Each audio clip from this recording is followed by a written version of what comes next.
同事，我哋開會啦。Colleagues, let's get started. It's the appointed time. We've already formed the quorum. First of all, I'd like to welcome all the deputations here. This is the Subcommittee on Integrated Education, and today's theme is on students with hearing impairment and the difficulties that these SHI face. And we have 45 deputations and individuals who will be discussing the issue with us. And we'd also like to welcome officials from the Education Bureau, and also from the Hospital Authority, the Department of Health, and also the SWD, as well as the HKEAA, the Hong Kong Examinations and Assessment Authority. I'd like to welcome you all. And we are pressed for time because we have already scheduled for a 3-hour meeting, but with 45 deputations speaking, and if everyone is given 3 minutes, then actually that would already take up some 1 to 2 hours. So please do grasp the time, and if you overrun by 1 more minute, then we will have to spend 4 hours on the meeting. So please do make sure that you finish within 3 minutes. And if you need any sign language interpretation, then time-wise, I'll try to give you a bit more time. But then please do try to keep your remarks within the time given to you. And table before you, if you like to put on the earpiece to tune into the relevant channels, 0 is floor, 1 is Cantonese, and 2 is English. And the Secretariat has made a special arrangement for us.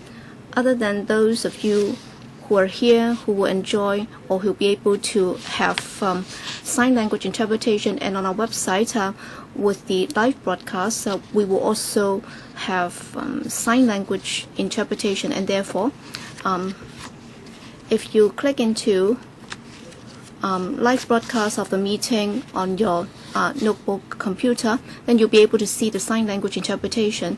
And as you can see the live broadcast of this meeting, you can also see the sign language interpretation. So I hope that for those of you who require sign language interpretation, then you can actually refer to the notebook computer and also the 2 projectors here. And for those who need specific assistance, we also have individualized sign language interpreters here. I'd like to thank the 2 sign language interpreters who are here on the floor for their help.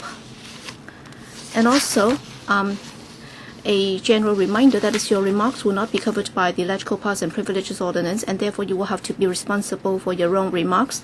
And today, the Education Bureau has also prepared a paper on the issue.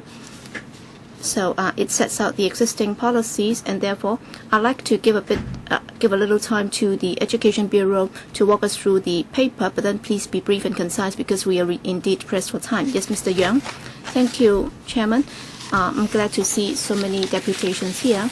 They are here to discuss with us the issues faced by SHIs in education. But, well, as the Chair just explained, the paper sets out the existing situation with regard to integrated education, in particular the services provided by the government for students with hearing impairment or SHI. So I think the paper is rather detailed, so I don't propose to bother you with all the details. I think we'll just listen to the deputations and then I'll respond as far as I can. All right, I'll read out the names and then everyone will be given 3 minutes. First of all, from the Center for Science, Linguistics and Deaf Studies from the Chinese Youth, Mr. Yu Kun Men. As somebody who has taken part in education for the HI for several decades, I've also been helping such students when they have hearing aids, and subsequently they use cochlear, and I can see that some of these aids are actually helping them. But then what I'd like to say is with regard to hearing impairment or deaf students, they cannot just be assisted by such hearing aids in eliminating communication problems. According to our studies, it shows that in mainstream schools we've contacted some 100 SHIs, and we can see that some 59.2% have speech problems, and 42.9% have very serious speech problems. In other words, in their day-to-day understanding and expression of themselves, they've encountered a lot of difficulties. That being the situation, when they have to move on to mainstream school or ordinary schools for learning, there will be tremendous difficulties encountered by them.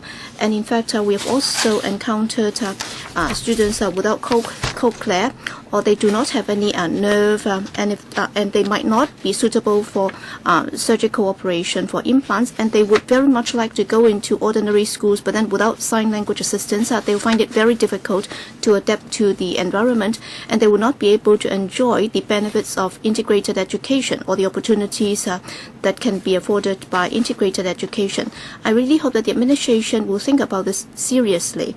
That is, in IE, other than sign language training, other than language training, we believe that that's very important. But then, when SHIs grow up, they should also be given more choices. They should also be given an additional or alternative avenue, so that through two languages they can learn and develop, and they can also communicate and socialize with others. While under the Convention on Disabilities, we have already signed or acceded to that. It's already set out that we will have to provide sign language support, and we will also have to provide systemic training to teachers of SHI so that they can do their job properly.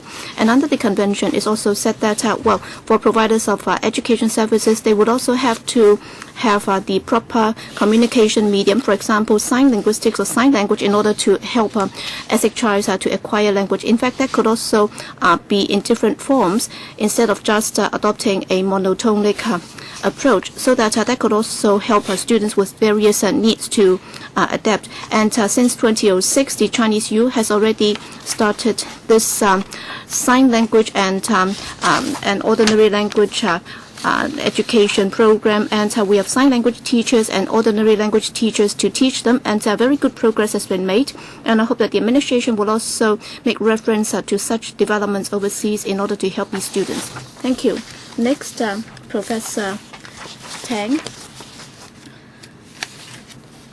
Well, as a researcher on sign language and so on, I know many deaf people. Some of them are professors, some of them are doctoral students, and some are professionals, and some are actually sign language interpreters, and they can use written language and also sign language to develop their potential. But then on the contrary, if you look at the situation in Hong Kong for people with hearing impairment, very few of them can get into the universities. In Hong Kong, we have encountered many parents who are very concerned that sign language might be too simplistic, and it's just about gestures and also certain movements, but then it may not be able to express very complicated messages. In fact, it's a distortion of the situation. Since 1950s, we've already been told that through linguistic studies and also the study of the brain, actually sign language is a very mature language with sophisticated grammar. In fact, the status to be enjoyed by sign language should be the same as oral language. And from many studies, we can also see that for pre-education or preschool students, if they can be equipped with sign language, that would also be very helpful in their requirement of or acquisition of knowledge. From that, we can see that if sign language can work with oral language together with cochlear, that would also support SHIs in learning, and that would also help their developments both psychologically and socially, and that would be of tremendous help. In the US, they've already done a lot of studies, and for students with cochlear implants, and in the process, if they are assisted and supported by sign language, then there is every prospect that they'll be able to get closer to ordinary students' language proficiency. In overseas countries, we can also see that, many SHIs can express themselves through sign language and also oral language. And many countries have already been looking into this from linguistics perspective, so that they'll be looking in this bilingually, and then they can also look at how SHI should be educated. Apparently, with the bilingual approach, that would also help our students with hearing impairment. In fact, that could complement each other, and that would also help their language development. I think most importantly, sign language education should not wait till the SHI encounter difficulty in learning the oral language, or when they have been defined as a failure, and then they would be referred to learning sign language. This should not have been a remedy, because this is most inhuman. We believe that for SHIs, from the very early stage, they should be taught both sign language and oral language, because after they have accepted this failure, and when they start to learn sign language, by that time they would be rather grown up. And then very often we will say that the most critical development period would be in the early stage of childhood. And therefore, if we wait till that late, then what else can they learn? And they might not even be able to learn sign language properly, and then what's left? So they would not be able to speak properly, and they would not be able to use sign language properly. In fact, recently I've also got a message from Taiwan. I'll be finishing very quickly. Well, from that message we can see that the Education Ministry of Taiwan is now considering that in order to help the SHIs to integrate into mainstream education, they are actually considering that in teacher training programs in Taiwan, all teachers should learn some basic sign language, and they will be hiring experts to discuss the issue, whether or not this can be implemented and how that could be taken forward. So for how long do we have to wait? Thank you very much. Next up, Ms. Kong from Hong Kong Sign Language Association. You may start now. I'm born with hearing impairment. Since I was small, I had to use hearing aid to communicate with others. Right until when I was in university, I learned under integrated education environment. I received language therapy. However, I had to read the teacher's lips in order to understand what they were saying.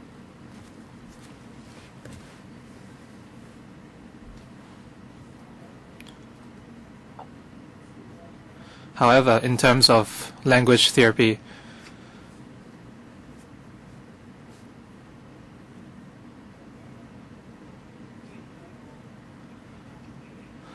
although I use hearing aid, I had to rely on lips reading in order to understand what people were saying. So I had to use hearing aid since I was small. However, a lot of schools were not so cooperative, and I had to pay a lot of efforts.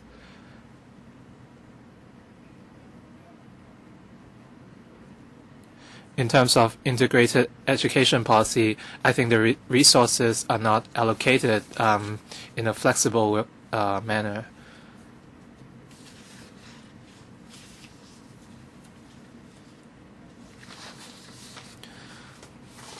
The subsidy on hearing aid only lasted until Form 6, and after that I had to pay for the hearing aid equipment.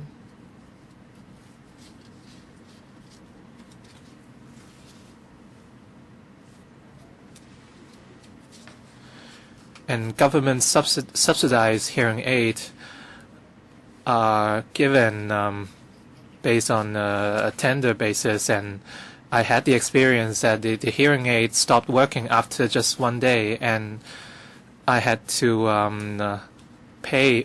buy my own equipment. In terms of language therapy, it relied heavily on the lip reading, and this affected my learning.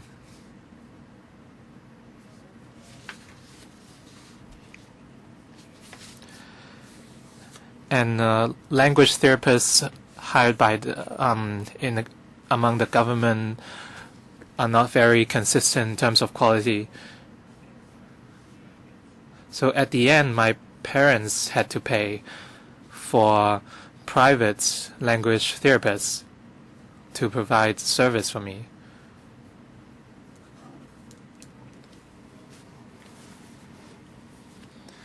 I think the government can consider using the CEF and provide an aid of up to $15,000 for language aid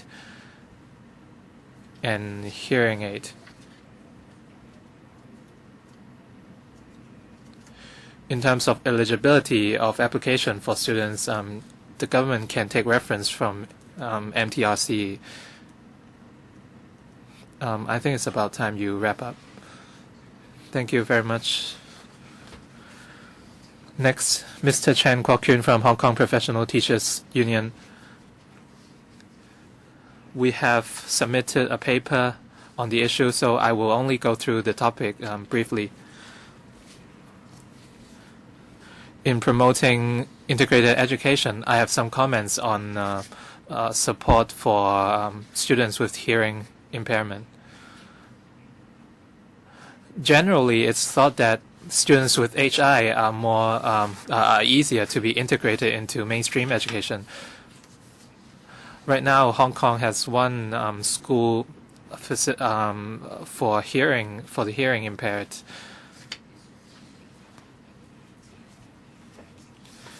And the growth of these schools does not represent an improvement in the general policy. The point is we have to make sure the students can learn and thrive in such an environment. First, we have to think about hearing aid and whether it can facilitate communication and learning. This is very important. We have to make sure that these hearing aids are functional and we must perform regular maintenance.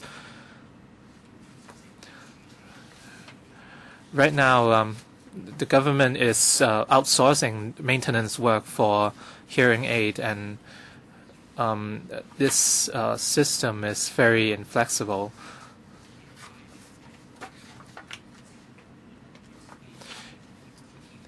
If parents find the hearing aid inadequate, they cannot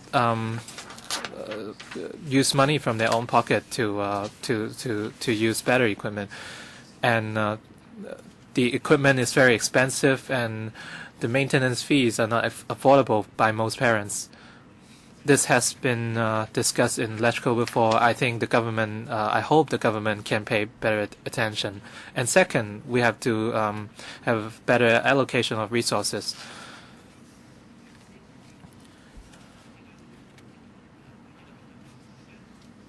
Right now, we have an outsourcing system, and we have one school dedicated to hearing impaired students, and the support is inadequate.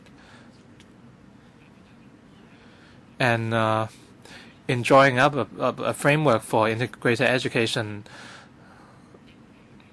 the government should perform regular assessment and follow-up work for all these students until they finish their education process.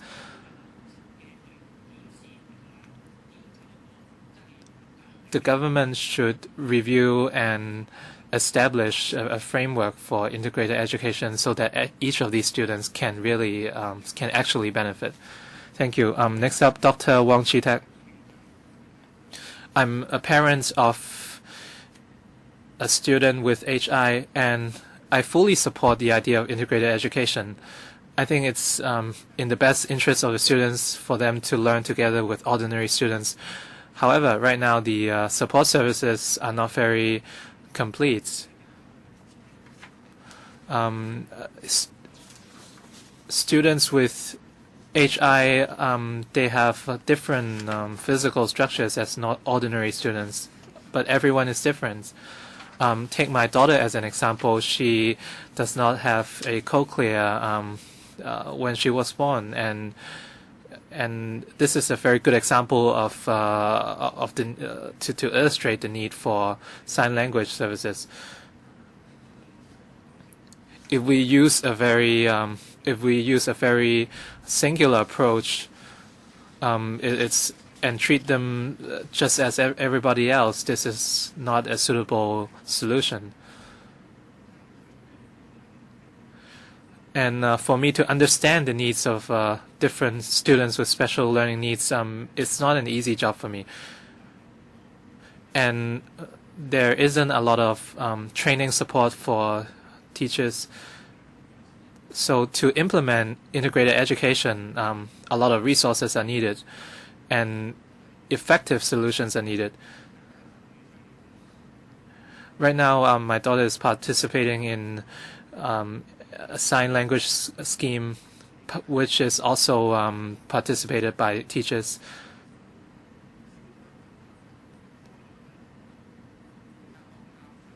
And there should be much more involvement by the teachers.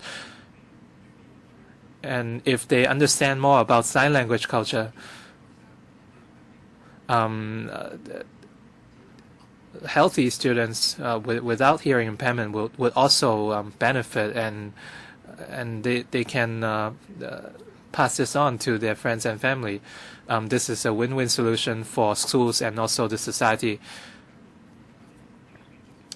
And I think the government should step up preschool training on integrated education, and they should give parents the right to choose which mode of education they prefer.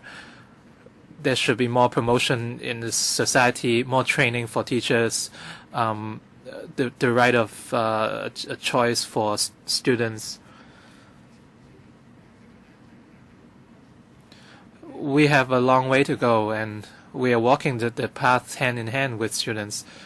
And I used to be unhappy with my daughter's condition. However, after integrated education, she gained confidence, and she is at peace, and I'm not unhappy anymore. I want to encourage active participation from all friends. Thank you, Dr. Wong. Next up, Ms. CHOI Tsz-wan. I'm a parent of a deaf child. My daughter is 12 years old, and she has profound hearing impairment at birth.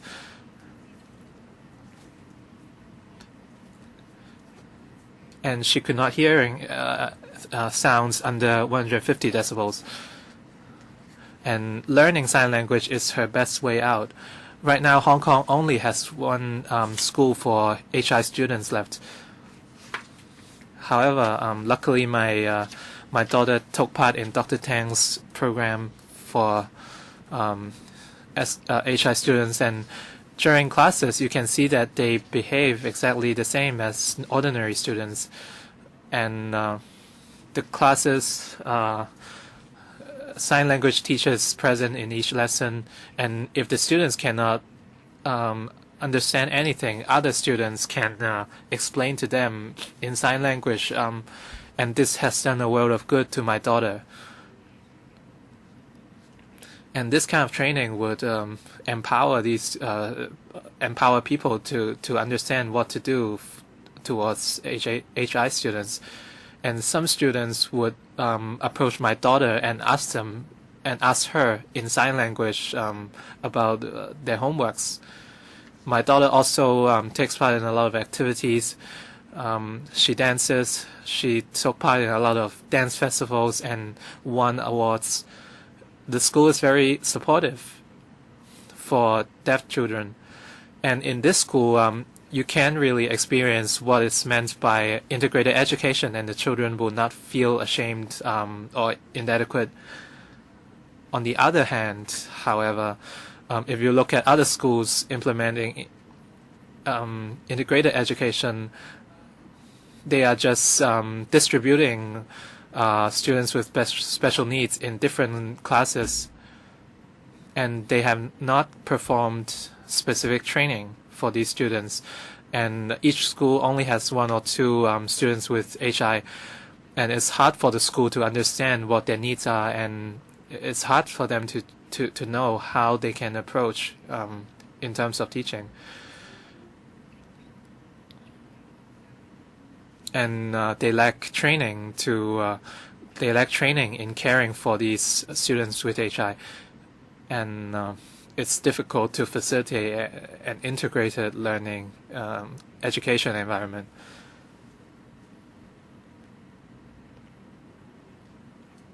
We hope the government can shoulder their responsibility to promote integrated education, so that we don't have to go out and search for subsidies outside all the time. Thank you, Ms. Choi. Ms. Liz Zhang from Hong Kong Association of the Deaf. Hong Kong's approach now is orally based, and we rely a lot of hearing aids. A lot of teachers think that students using hearing aid can hear as well as ordinary students, and they are not very understanding of the situation of HI students.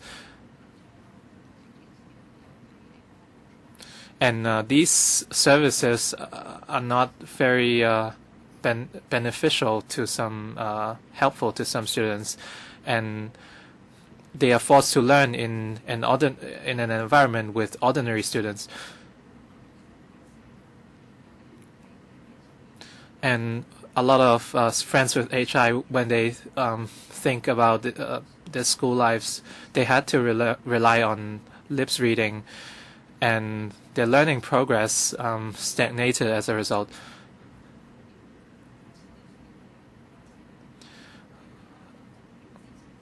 In terms of sign language and bilingual education, students nowadays enjoy a lot better support compared with years ago.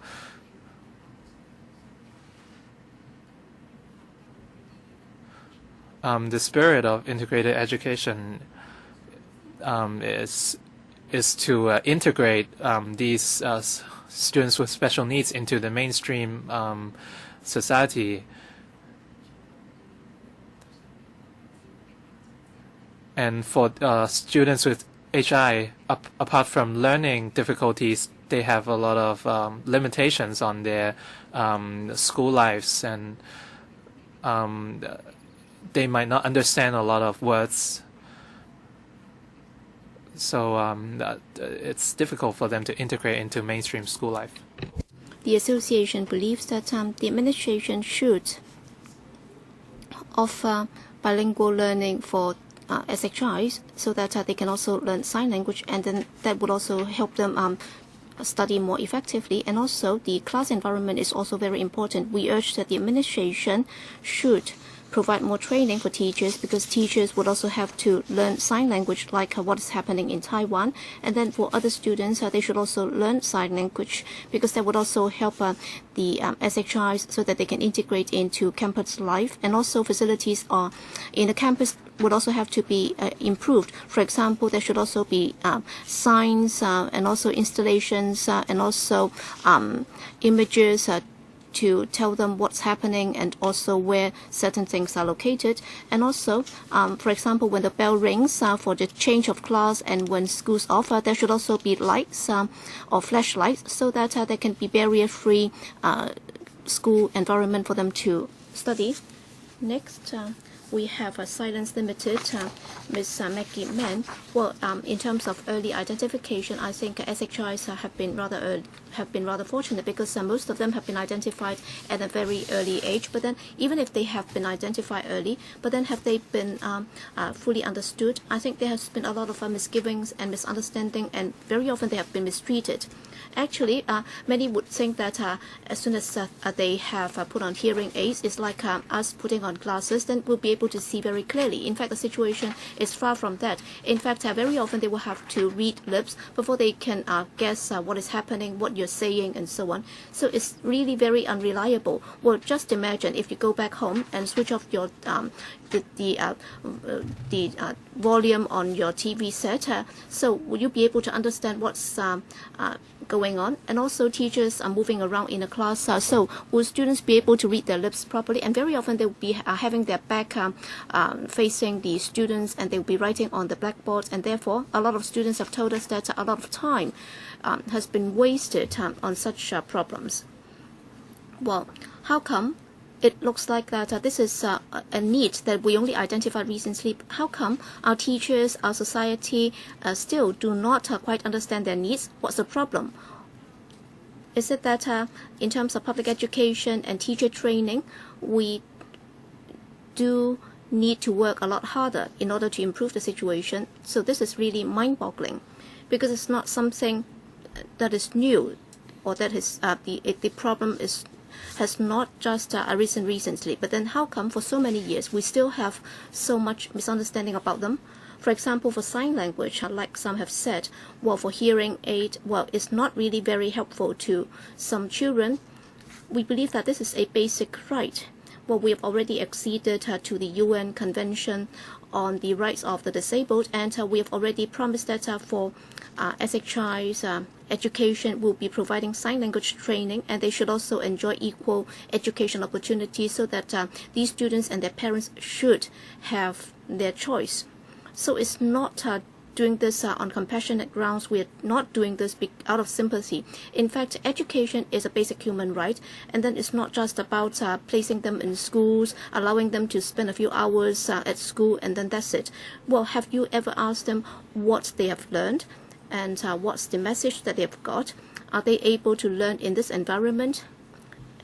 We will have to think about them. We will have to provide equal opportunities for them when it comes to education. That's why I really hope that the administration can take the initiative to amend the relevant legislation, so that appropriate resources can be deployed to implement both the text and the spirit of the convention, so that for students with special education needs, opportunities can be offered to them. Thank you, Ms. Mann.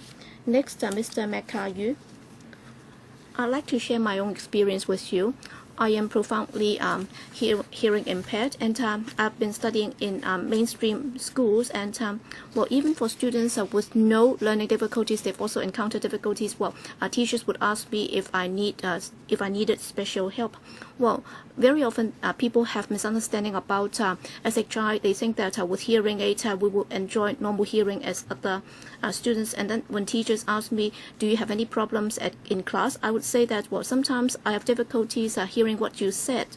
And then he would say that please do not give yourself any excuse, because he felt that after I've put on hearing aid, my hearing would be the same as my fellow schoolmates. And then it's difficult for me to explain the situation to him. And then by the time when I reach S6, something happened, and it's most frustrating. Well, there was this English class, and then the audio tape was played, but then I was not able to distinguish between R and L sound.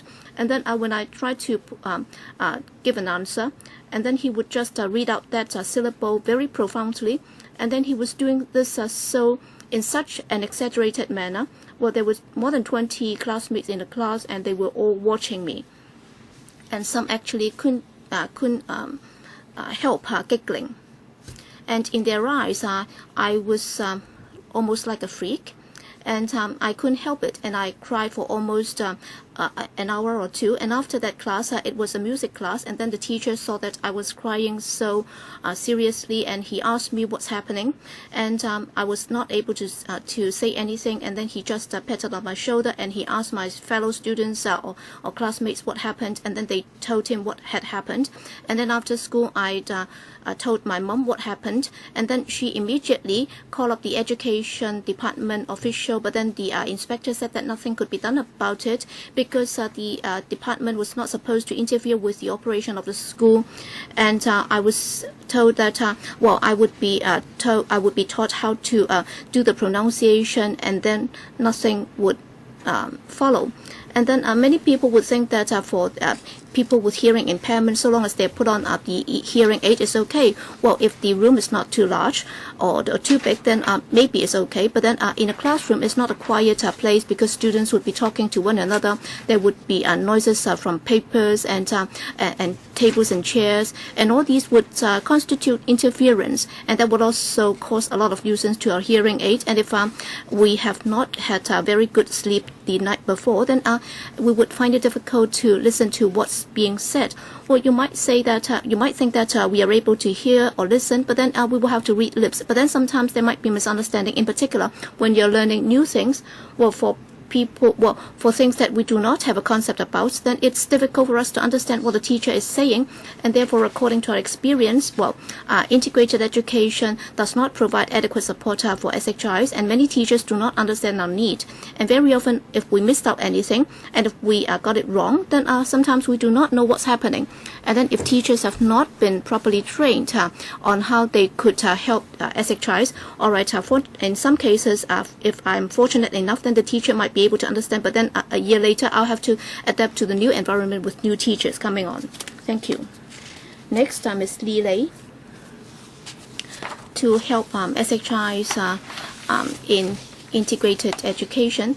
They will have to be able to listen effectively in class, but then for the hearing aid offered by the education department, it has not been able to meet the needs of the SHIs. For those with more serious hearing impairment, then the problem would be even more serious. Well, sometimes they will have to give up on the hearing aid offered to them for free, and then parents will have to acquire more expensive aid. And then for those with financial difficulties, they would find it even more difficult. Well, actually, there are new technologies available. Why can't we just test the equipment and use better hearing aids? It shows that the ED has totally ignored the needs of the students, and actually, with regard it's very and their procurement methods is very backward. In fact, to improve, there is an urgent need for us to increase the subsidy, whether or not it's moderately hearing impaired or those with profound hearing impairment. Well, they should be provided with support, and even for the students with hearing aids, sometimes they still have difficulties listening, and even cochlear might not help, and therefore sign language would be very helpful in terms of learning support. Well, other than hearing aids, they also have other needs. Under the existing policy of integrated education, is a whole school-based approach, and about $10,000, $20,000 would be offered to the school, and then the school will have to deploy its resources on its own decision. But then are the schools fully able to understand the needs of the students, and have they talked to the parents? And in terms of the use of such resources, is there proper monitoring? And then have there been any checks and balances to make sure that they are using the money in the right place? And some parents have actually asked the schools to provide speech therapy for the students or for the kids, but then some schools say that there are other students who are in need of more support, and therefore such is denied. And then in the report they would say that speech therapy has already been provided, but then how many students have benefited from them and how many students have been denied?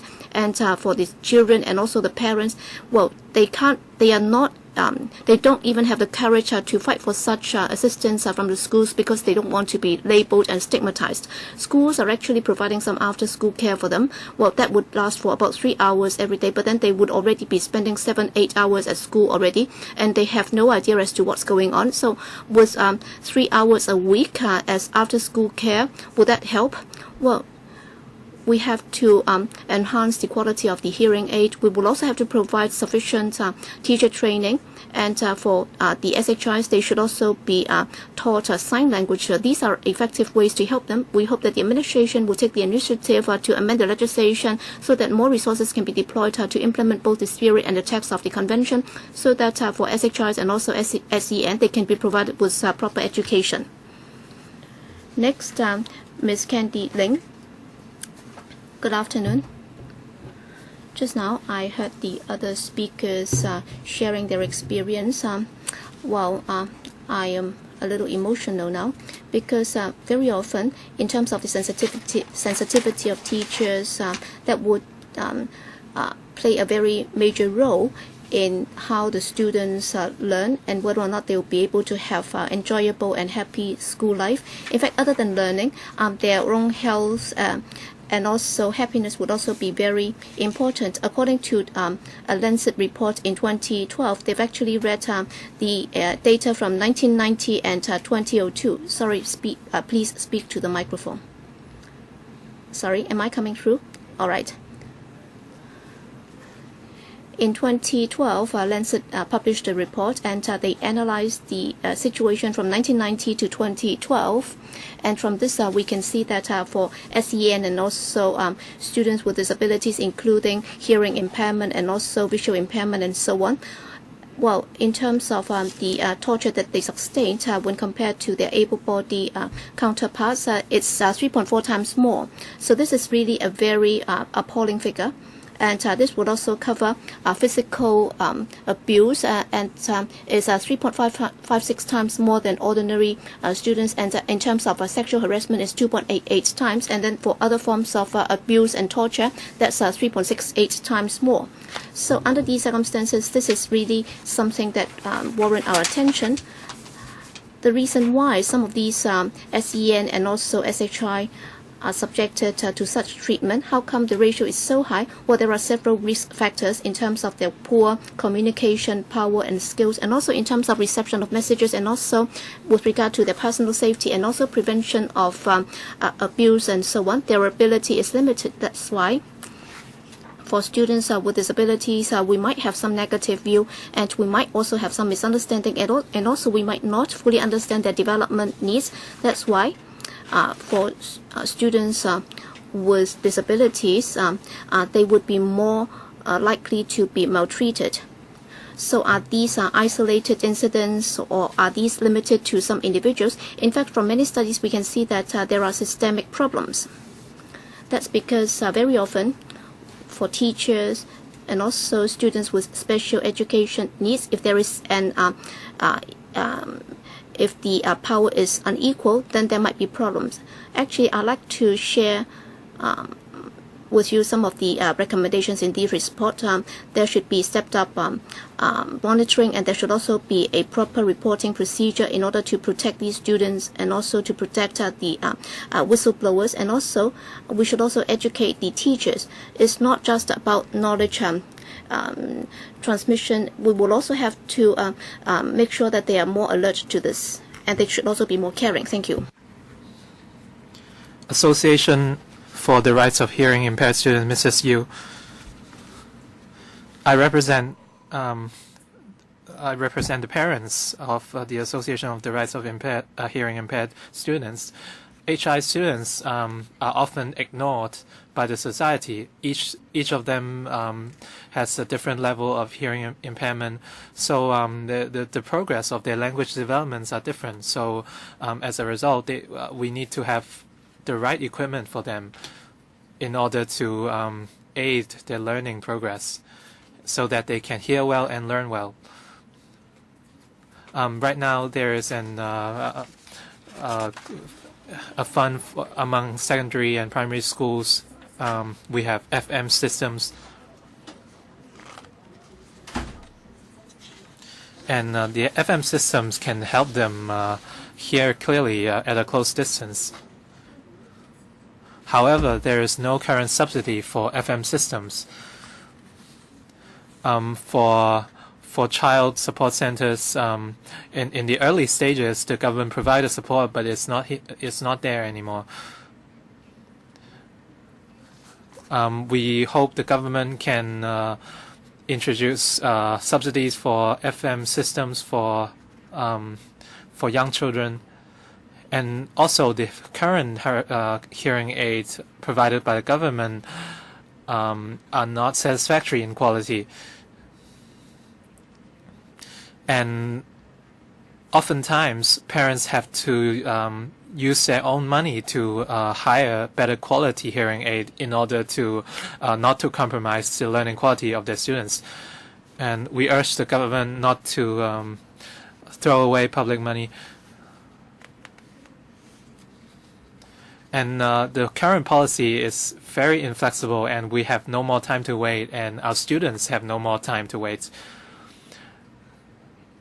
The EDB must ensure bilingual listening and it has to move with the times. And hearing aids should also include newer technologies such as cochlear implants.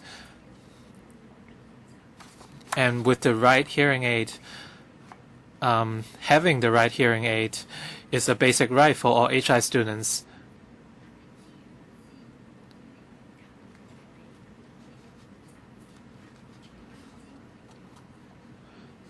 And the resource teacher should be present to help the students, and we should have these resource teachers dedicated to helping these students in terms of communication, reading, writing, listening, and these resource teachers should communicate with HI students, and we should have the government should make these teaching assistants a fixture in all the schools, and they can help support regular teachers and provide emotional and learning support for HI students. And I hope these suggestions can be considered by all the members. Thank you, Mrs. Yu. And Mr. John Yu Chun Yu. Chairman, members, I have profound hearing impairments above 130 decibels. I want to share an happy experience with you. I used to have good grades in school.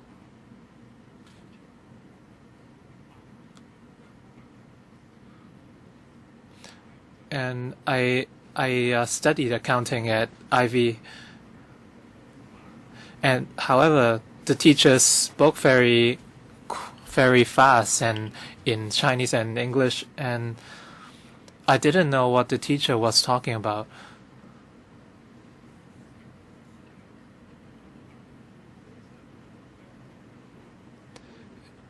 And every time after class, I had to approach the teacher to ask the teacher to explain further. But every time the teacher said, "I have already explained it before." I also asked my classmates, and the school did not have enough counseling for students like me. And I had to rely on myself, and I had a very difficult time in school. And in the second year, the teacher said I had to stay for 1 year. My parents paid a lot of money for me to study there. And at the end, I decided to quit, and went for a foundation diploma. And when I was in secondary 5, I was very lucky to have a very understanding teacher. And the teacher used his private time to give me private tutoring and counseling. And he really helped me to understand my homework, and he also encouraged me to not to give up. So the question is, do students like me have to rely on luck? A lot of students want to receive tertiary education. I hope the government can really think about it. For years,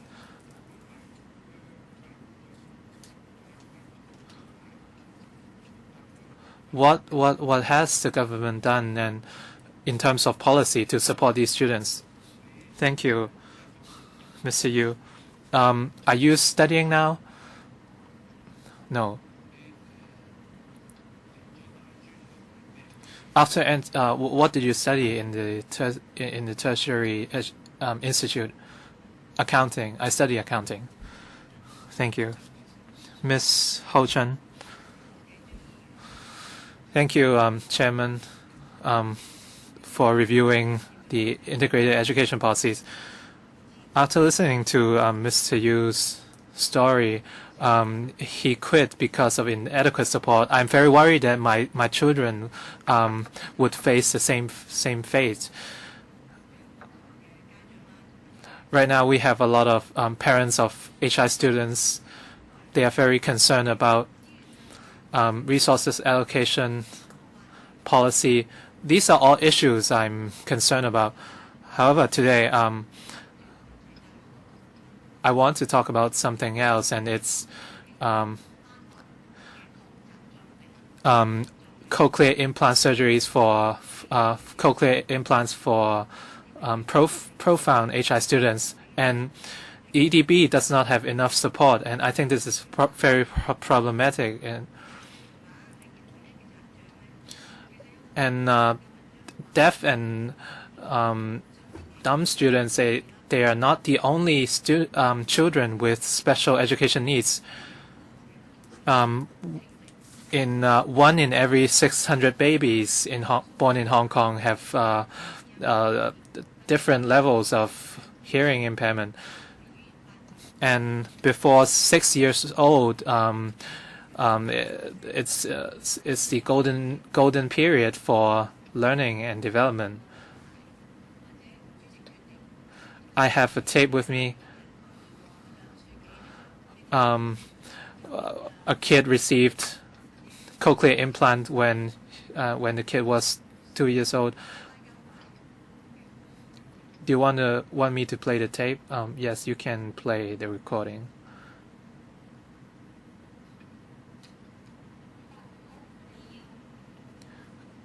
I'm not crying.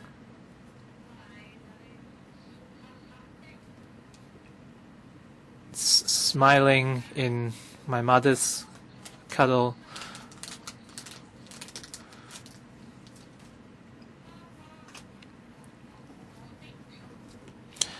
My mother gave me a pat on the head.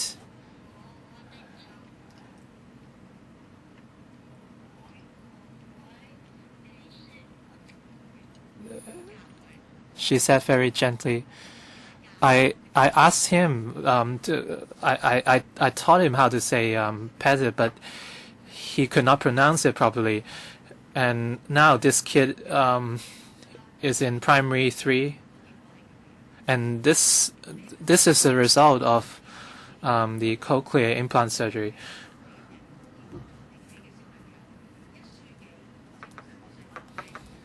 For children from 1 to 12 years old who received cochlear implants,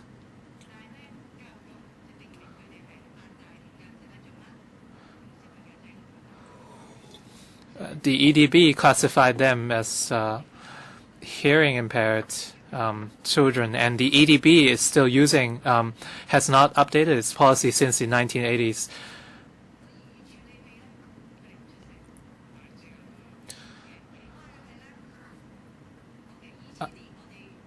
In the year 2000, the EDB raised the idea of integrated education to parents. They promised to provide support to these students and for these students to enter ordinary schools. Yes, we understand. We would follow up on this issue of speech processes with you later. Time is tight.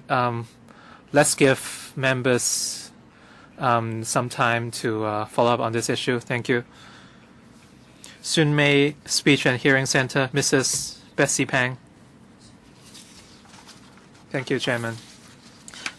We were established in 1981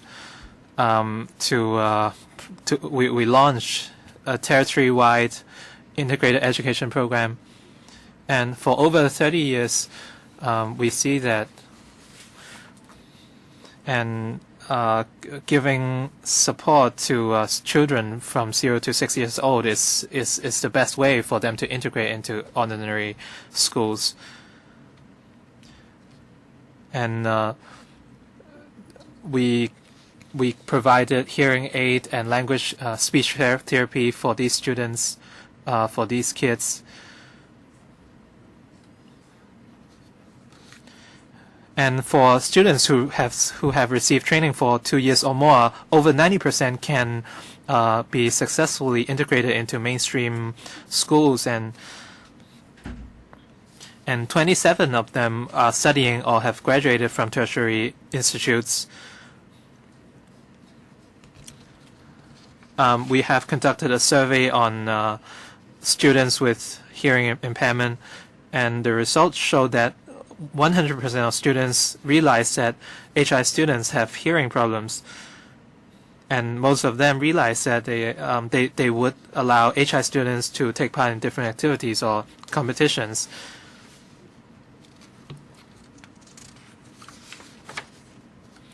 And 55% of the schools would exempt HI students from Chinese and English listening exams. For HI students, even though they might not have a lot of hearing problems, they need a lot of emotional support. Right now, the government is giving subsidy of $10,000 to $20,000 a year. I hope this money really goes to these students, for them to hire tuition students or purchase FM systems.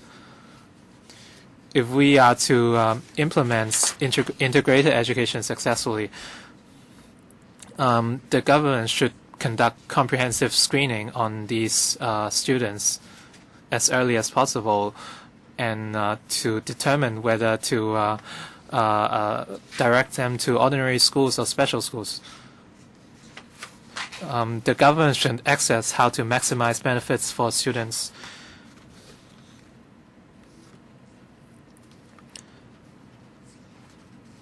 For severe, here's a recording for severely hearing impaired students. I'm a secondary 4 student. Since I was small, I have severe hearing impairment. I can only hear sounds above 105 decibels. When I was 1 year old, I was fitted with hearing aid, and I received training at the hearing center. When I was 3, I received cochlear implant surgery.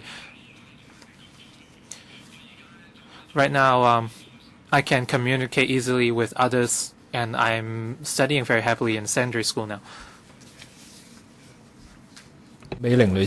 Next, Ms. Mok Mei-ling from the Association for the Rights of Students with Hearing Impairment. Well, in recent years, we have introduced post-school management and integrated education, and we have reduced resources for training teachers, and a special guidance teacher will be replacing the special teacher for students with hearing impairment, and the teacher will have to be responsible for school measures, and also referrals would only be made after the students have encountered difficulties.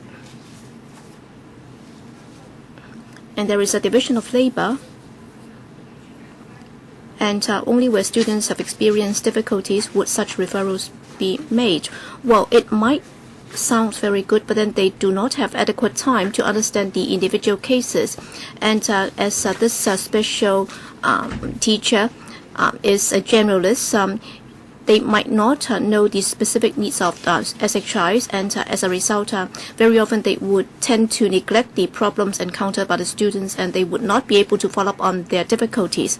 And for the schools, when it comes to supporting the SHIs, they are not very familiar with the situation. They are not very familiar with the situation, and they will have to rely on the special education teacher to do the job. But then, as the special education officer does not understand our needs, he is not able to give professional advice to the school authorities. And then the special education teacher will not be able to identify the 8 major needs of these students. And at present, they will have to monitor the performance of the school, and they will also have to identify problems with regard to integrated education. And under IE, well, our association has looked into this, and we believe that the special education teacher would just be working for the interest of the schools, and they would not be able to provide what we need, and parents feel very helpless. And our association has time and again received requests from parents in order to identify schools that can cater for their needs, but then the information is very limited, and parents are not able to acquire the skills and resources to help their kids, and as a result they are not able to make the right choice.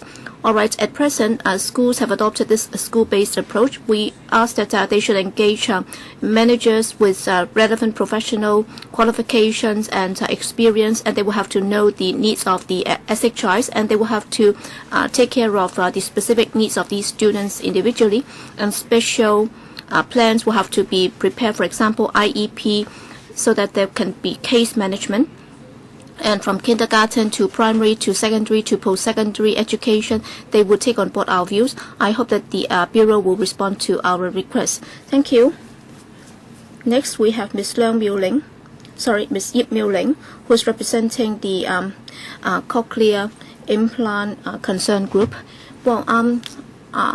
Well, when my kid was 3 years old, he or she received cochlear implantation, and the response has been very good, and he's now going to school in a mainstream school. And for such implant, he will have to have an external speech processor before he can hear. But then for the repair and maintenance cost, it's really very costly. Well, even if the device is functioning properly, we will have to spend a lot of money on the repair and maintenance, and if it is not working well, then it could easily cost us more than $1,000 for the repair and maintenance, and if it's not working, then it will cost us another $60,000 to come up with a new processor. But then we've been told that it's just a hearing aid, and therefore we would not be offered any subsidy or assistance at all. But that not many students have actually got the implant. Actually, we're just talking about several hundred, and therefore the Education Bureau will only be spending $5-6 million a year, and then they will be able to help these students. But then they have been very mean, and they've been very miserly, and they're willing to put it in the Samaritan Fund. Well, it's better than nothing, because if you do not put that in the Samaritan Fund, then we will have no way to turn to. There is no avenue for us to apply for subsidy, and if your income annually exceeds $120,000, then you will not be qualified. You will not be eligible for that. How come for an elder on CSSA or disability allowance, well, his annual income could be more than $120,000? How come you've been so mean to us? You've been so miserly to us? We are actually, are we not talking about integrated education? Are we not talking about being fair and equal to all students? How come we are treating them differently? That's because they've undergone this surgery. This is an essential operation. And then you're telling us that you're no longer giving them any aid or assistance at all? Well, why can't they learn like other ordinary students so that they can be given proper support?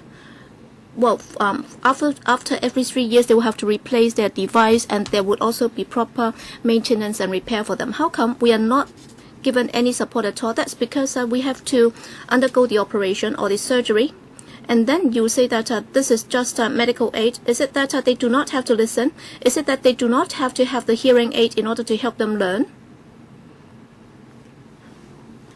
I really hope that you can be fair to those students who have had the implant. Please be fair to them. Please allow them so that they can learn like their fellow students who have hearing impairment, and they are offered hearing aids, so that every 3 years they can replace their speech processor. Next, Mr. Cheng Wai-kit from the Association for the Rights of SHIs. Well, at present for SHIs, for the hearing aid supplied by the Education Bureau, the FM system provided, and also for the special coordination teacher, all the support services provided by the Education Bureau, would end after they have completed their secondary school education. We have encountered some parents, well, their parents or their kids after getting into tertiary institutions would encounter a lot of difficulties. Some of them have actually put up for it for 2 years, but then in the end they will have to resign from the schools. That's why we are very concerned about the support that is provided to these students when they are in tertiary institutions. Well, for SHIs in tertiary institutions, they will have to raise this with the institutions for better support so that special class arrangements can be made. But then the application procedures are very cumbersome, and there would also be a means test. As a result of that, for the Students' Affairs office in the institutions, there would also be student affairs officers to help them. But then they are not there to help SENs. They are not professionals in that discipline, and they do not have the experience of helping the SHIs. And even if the institutions intend to help, even if they are willing to deploy resources to procure hearing aid for these students, but then because they lack professional knowledge, they might not be able to procure the right equipment, or they might not be able to provide proper assistance to them. Well, Hong Kong's institutions or education institutions do not have sign language interpretation. They do not take notes for these students, and some do not even have projectors and screens, and very often they would be using English as the medium of instruction. For students with hearing impairment, that would be an extra burden.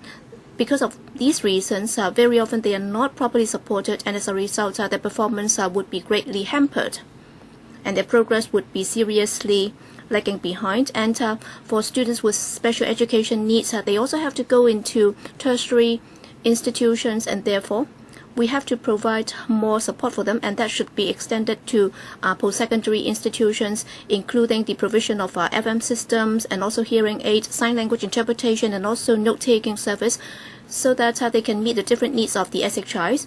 And there should also be people deployed to follow on their cases, so that proper support can be provided to them, so that we can make sure that when they are working or studying in a new environment, there would be proper care, there would be proper support, so that these students with special educational needs, when they study in post-secondary institutions, they will have no difficulty.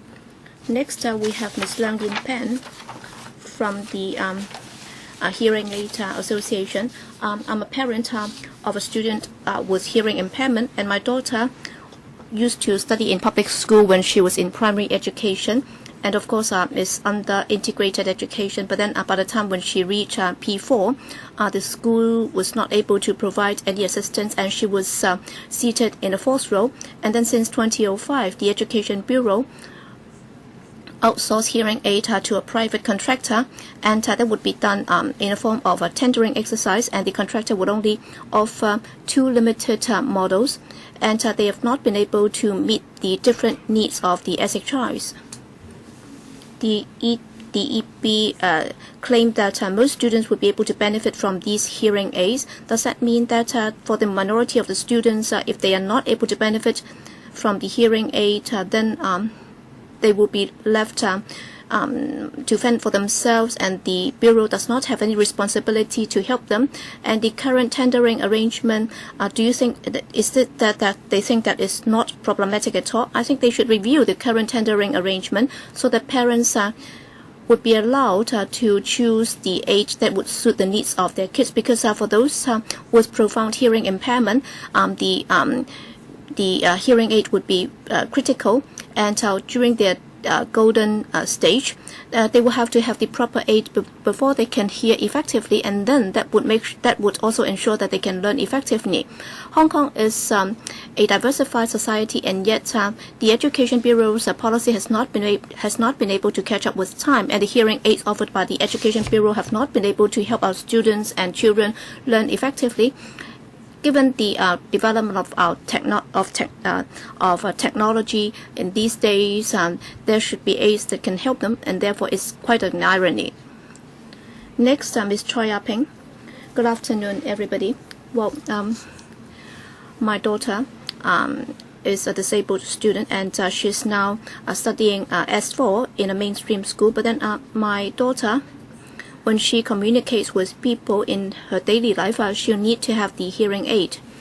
But then for the hearing aid given to her by the Education Bureau is not able to meet her hearing need. And as a result, my daughter finds it even more difficult to understand and listen to people, and she feels very frustrated. And what she can do is to do without the hearing aid. And yet you cannot just leave it where you like, and therefore the hearing aid is left at home. I think it's quite a waste of the device and the resources. Why can't we be allowed to choose the hearing aid that would suit our needs? How come we are not allowed to choose the right aid and then top up the amount of money so that we can buy what we need?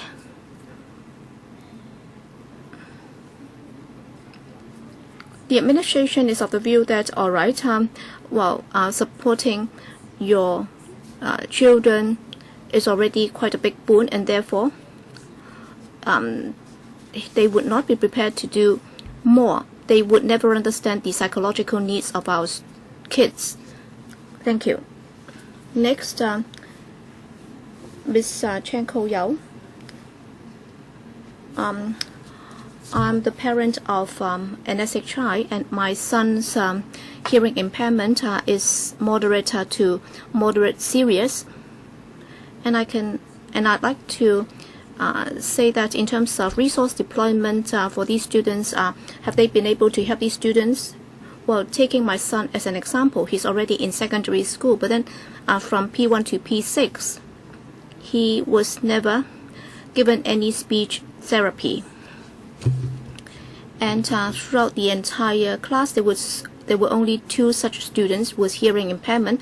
I've also asked the teacher for 2 years.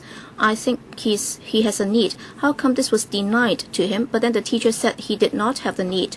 But then for other students without hearing impairment, they were given speech therapy or speech training. All right, now he's in secondary school, and then the secondary school has taken the initiative to provide him with speech training and speech therapy. So I was wondering how the assessment was done. So how does the mechanism work? Do we only rely on the observation by the teachers? And is it fair to our kids? Because from P1 to P6 is the golden therapy period, and he has missed that golden opportunity. Fortunately, all right, you can say that he was most unlucky because the primary school did not care for him. But then, fortunately, he managed to get into a very good secondary school. Well, in Hong Kong's education system, we should not just be resigned to luck. I'm very glad that he has been very lucky. He is now in secondary school, but then while he was in primary school, both he and I suffered a lot because he was not able to take part in any activity at all because he was not doing well in his schoolwork, and he was denied the chance to take part in those activities. And he would not be eligible to take part in those activities because his school performance was not good.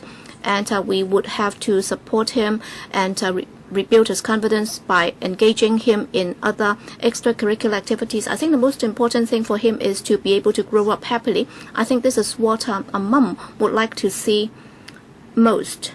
And I'd like to respond to some of the remarks made by others. Well, people would think that for SHIs with hearing aids, they would be able to hear like a normal person. In fact, that's not true. In fact, they might be able to get 60-70% out of what people are saying. Well, it's like my son. When he was in primary school, he was misunderstood. Teacher would blame him for not concentrating, and then he would be punished. But then they never understood that he was encountering a lot of difficulties. This is really sad. How come they are not able to treat these students fairly? Well, when it comes to hearing aid, we have never got any concession. Well, my son used the government's aid for a day or two, but then he felt really very dizzy, and he actually threw up, and we never got any government resources or aid from his very young age. We had to pay for everything that we got, even a battery. And therefore, in terms of resources, can that be distributed better so that you can respect their rights and respect them? We have 2 more deputations, and we will have a break after this part.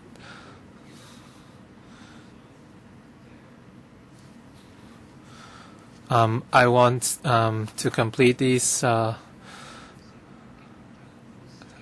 with these deputations, and I want to give our members a chance to ask questions. But let's set the time restrict the time to 3 minutes each, so we can move on. Do you agree with this arrangement? Please raise your hands if you do agree. Next, Mr. Michael Chang from Labour Party. Thank you, Chairman. I want to raise a few points very quickly. Please refer to the details in our paper. First point, the needs of professional and technological support. A lot of parents mentioned you do not just give them hearing aid and expect all the problems to be solved.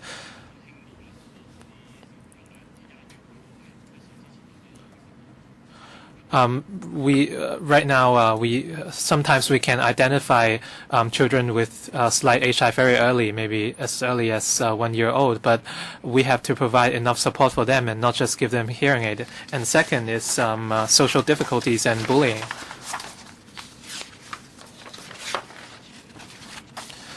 The problem of bullying is not just a problem with students, and it has a lot to do with teachers.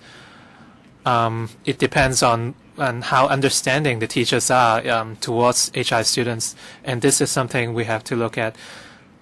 After all, the social abilities of HI students are invariably somewhat worse than other students. And third, lack of support for families. I won't go over the details now.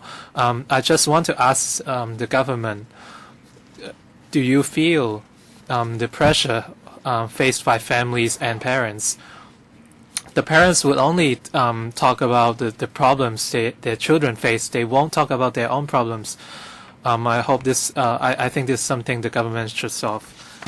And for teaching and assessment methods in schools, we have been talking about a lot of technologies and how they can shape our education policies, but so far we are still relying on very primitive methods and teaching approaches, and I think this is a throwback. And now when we are still talking about introducing sign language, whereas it's already a staple in other countries.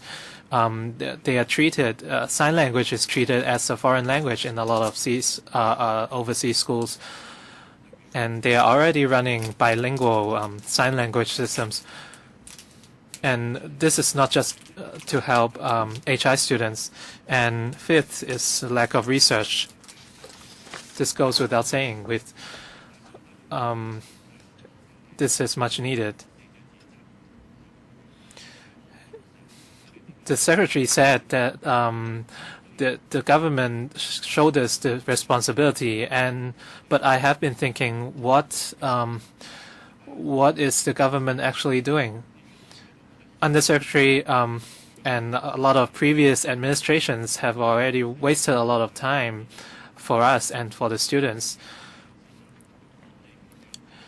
It is administration based approach. I don't know how you are going to shoulder the responsibilities.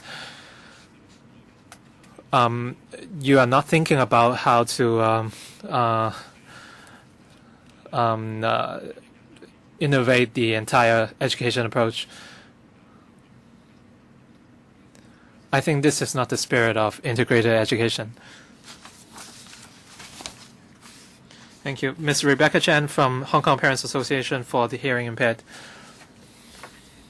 Thank you, Mr. Chang. I think this is what a lot of parents think.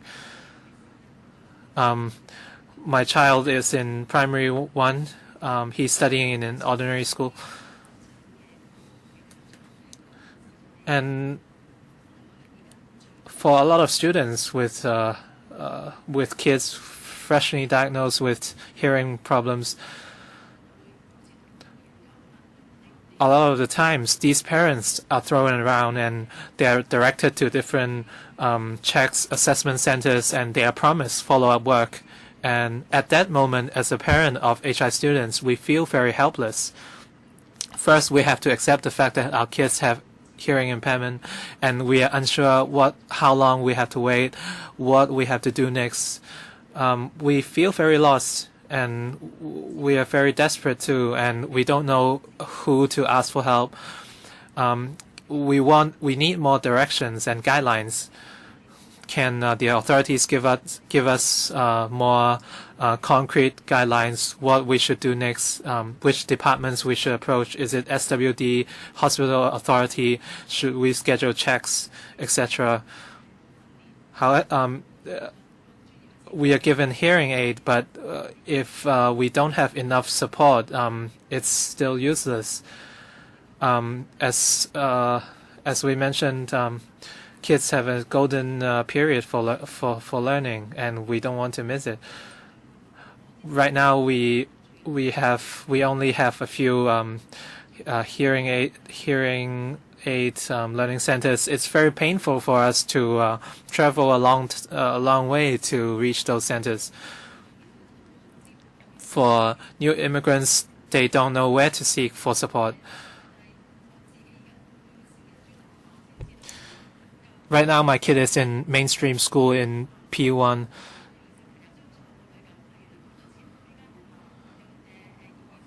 And I realized that the school has a speech therapist. My daughter has visited the therapist 5 times. How much money is the government giving to each school? And I'm really wondering, is it enough for a child to a child with profound HI to receive just 5 treatments? Is the government money really going to our children? Thank you, Ms. Chen. Thank you for the comments by the 31 deputations, by the 23 deputations rather. A few things are very clear. First, we must realize that sign language is essential for HI individuals. And secondly, on equipment, I think this is a very simple issue, but I don't know why why things are so complicated. The outsourcing of hearing aids and the means-tested subsidies, etc. And a student said he entered a tertiary institute already, but he had to quit because of the lack of support, and I feel very sad about it. And thirdly, family support and legislation. I want to give the EDB a chance to respond. Let me draw a line. Leung Yu Chung, Sit Ho, Claudia Mo.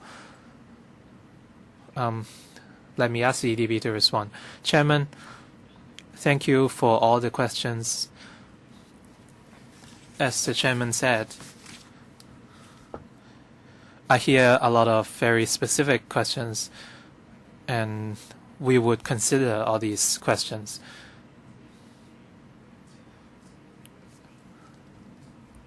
To put it simply, for preschool children or toddlers, we try to identify hearing problems early among these children. Maybe the SWD can talk about the situation for children under 6.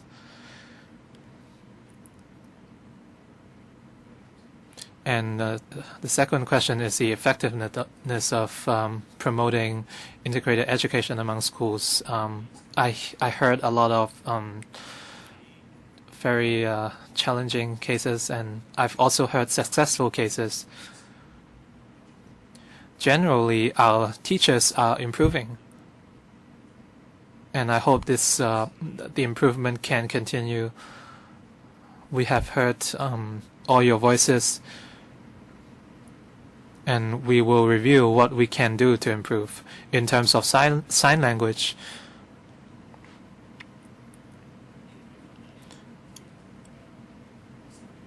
our view is that sign language is very important, but spoken language is equally important.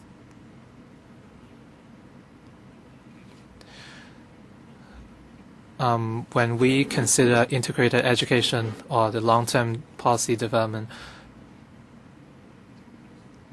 I think adopting spoken language is better than using sign language alone. But we have to admit that some children have to rely on sign language. We agree that we should provide more choices for parents.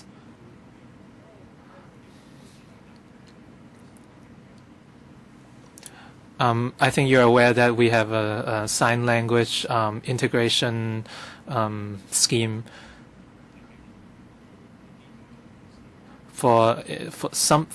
we have this scheme in place for some schools with relatively more hearing impaired students, and in those cases we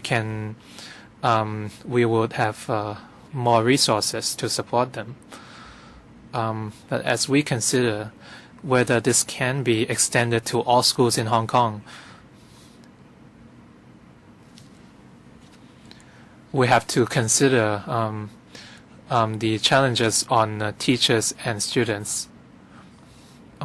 You may know that this scheme will be extended to secondary schools. It will be tested in one pilot school.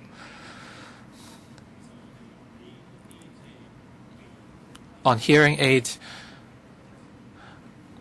under current procurement procedures in the government, we are happy to listen to suggestions by the parents. We conduct surveys among parents to see what they think about the hearing aid we provide. Some of them are satisfied, and some of them think we still have room for improvement. As far as I know, the supplies available on the market, there are not a lot of supplies available.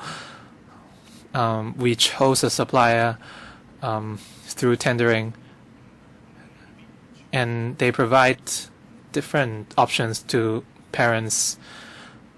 They might not be exactly what everybody wants.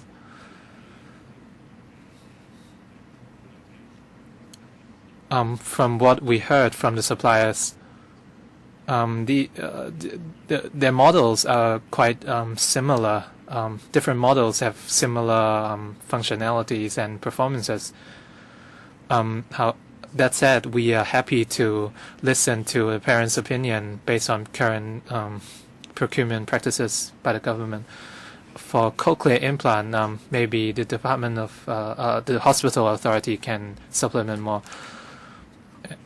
And on support to tertiary institutes, we have to discuss more with the schools. Some tertiary institutes receive UGC funding, and they can provide support for students with special needs. And coming up, we have allocated extra funding for VTC.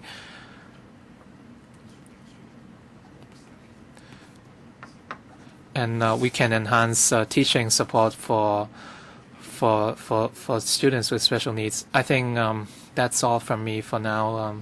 I think the chairman can supplement later. Okay, we can now go to members' questions direct. 3 minutes each. Tang Yu-chung.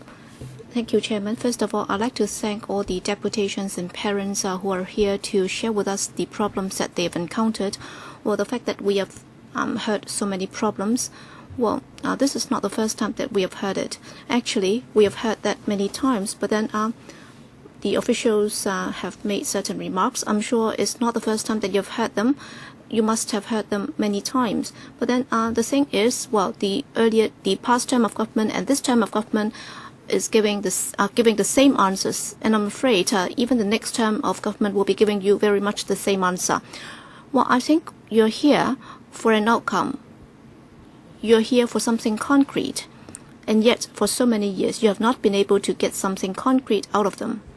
For what you have said just now, well, it gives me the impression, and I'm grateful to them for letting us know this. So apparently, many of you have heard it for the first time, and then if the Deputy Secretary has heard it for the first time, then I think it's negligent on your part. Have you not asked your colleagues? Have you not read up past papers? Actually, these issues have been brought up many times. How come this is so new to you? And what's even more astonishing is that you said that you would be taking these up with tertiary institutions. So apparently you've only learned about them for the first time, and in the past you never knew about this. So is it that your colleagues have never told you about this? This is most disappointing. And also for hearing aids, you said that you'll be giving people more flexibility. But then, what does that mean? It's been so many years, and yet the situation is still so disappointing. All right, for cochlear implant, the DFH has been talking about this for so many years. Well, is the DFH and then the Education Bureau between the two parties? Well, have you really coordinated between yourselves? Well, it's been so many years. Well, a parent was crying when she talked about the plight and experience. All right, Chairman, every time when we have a meeting with this subcommittee, it's really very heartbreaking, because every time parents are crying when they talk to the Education Bureau, and many of them actually cry when they leave the conference room, because they are not able to get any hope. They are not able to get anything concrete out of these discussions. So I really hope that our Secretary can set out the comments and issues raised by the deputations in detail, and then give a copy to the administration. And the next time, please give us a detailed reply. Please respond to each and every point in the paper, instead of just giving us an indefinite answer, or else how many more meetings we are going to have are not going to help. All right, Deputy Secretary, can we take up a bit more of your time? Can you tell us more about this? Sorry, Mr. Leung. I also think that we have not done our part, because we also do not want to see parents and students crying when they come in and then crying when they go out.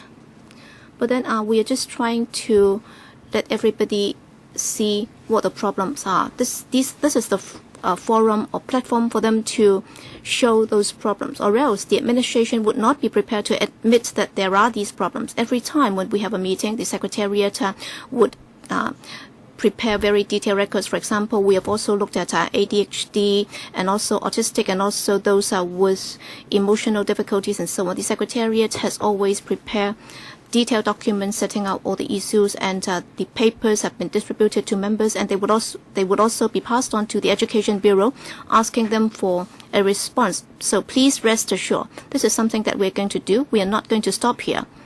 We will continue to follow up on this until we get an answer. Next, Ip Kin Yuen. Chairman, I'd like to thank all the deputations for coming to share with us their views and their actual experience. Well, to all of us here, this is very important. Chairman, you just responded to what Mr. Leung Yiu-chung has said, and you said that, all right, just let it go.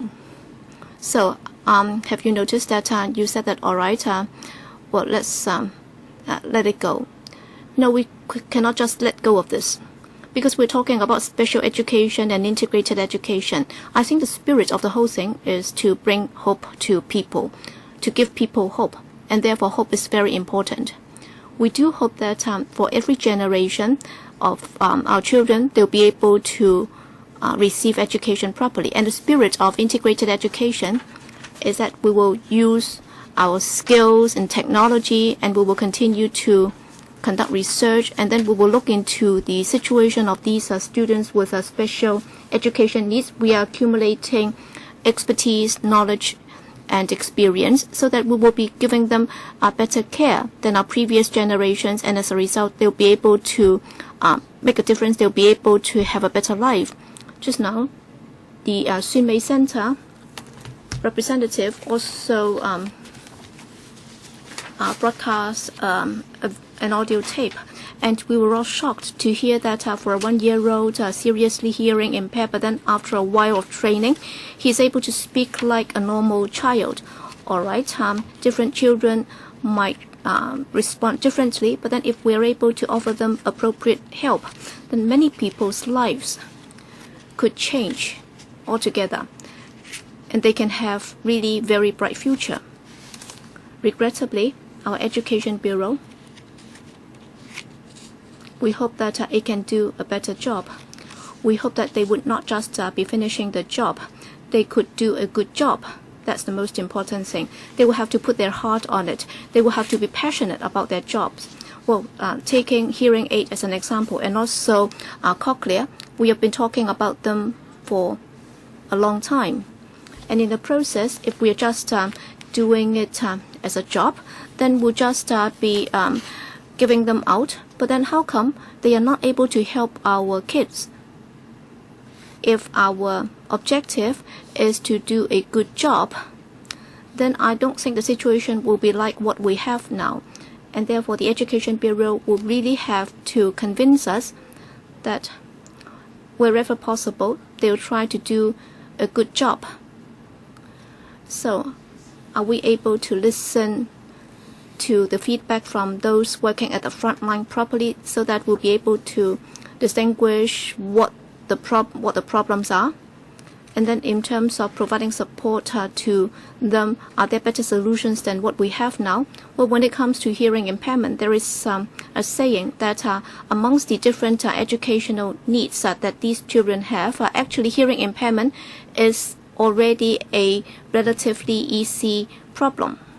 And if we are not able to deal with that properly, then it will be even more difficult to deal with other special educational needs. I hope that the Education Bureau can give us greater confidence. I hope that it can also work better with other departments.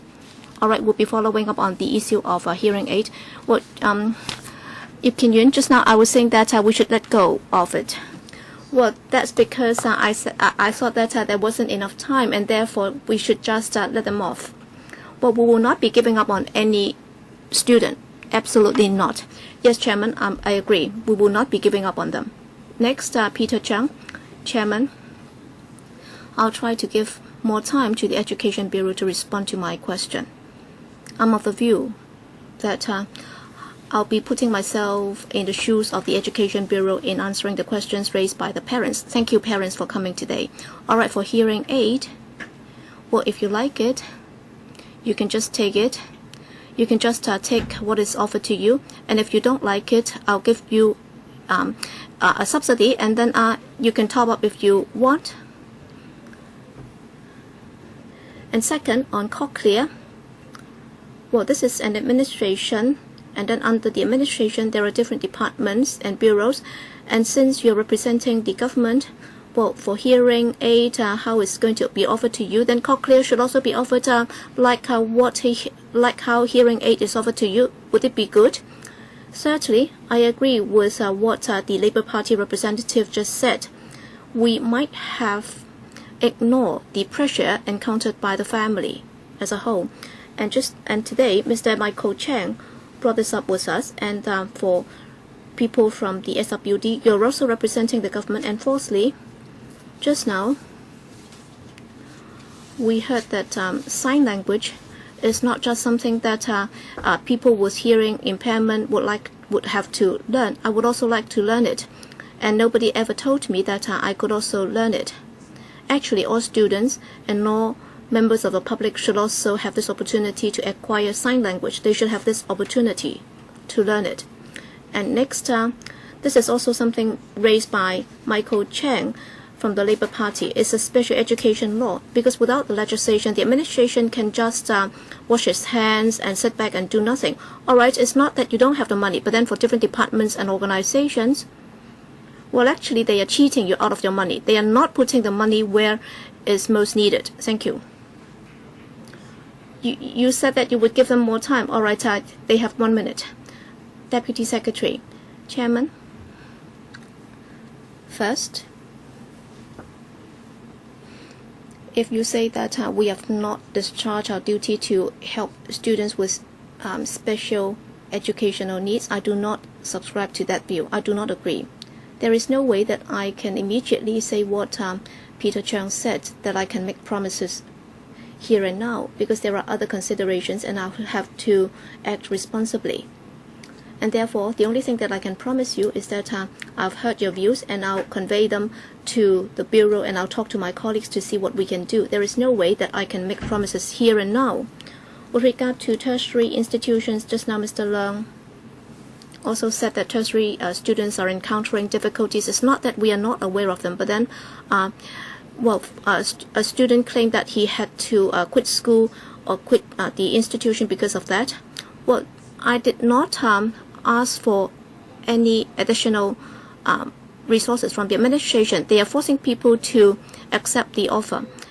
Well, if I just give you cash and then you can buy a more expensive one that suits you better, you can actually claim reimbursement on an accountable basis. It's okay. So the resources that would be needed would be the same. Ms. Sito, Chairman, I'd like to thank the parents for sharing their experience with us. In fact, my understanding of SHI actually have been told by parents of SHIs, and that's why I took it up with the Education Bureau. All right, parents might become very emotional when they talk about their experience, but then we have to be rational when we take it up with the Education Bureau. In fact, when the Labour Party was being founded, well, the FS was willing to set aside a sum of money because only $35 million was set aside for that purpose, because there was only slightly more than 3,000 students, and then every year it cost them about $3 million.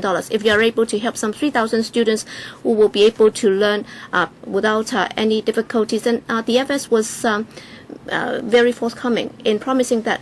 And now you've managed to get the hearing aid, but then for those with profound hearing impairment and also for those with moderate HI, there would be a lot of interference, and then they would not be prepared to put that on. So what's the difficulty now? I think that's because of the bureaucratic approach in the tendering arrangement.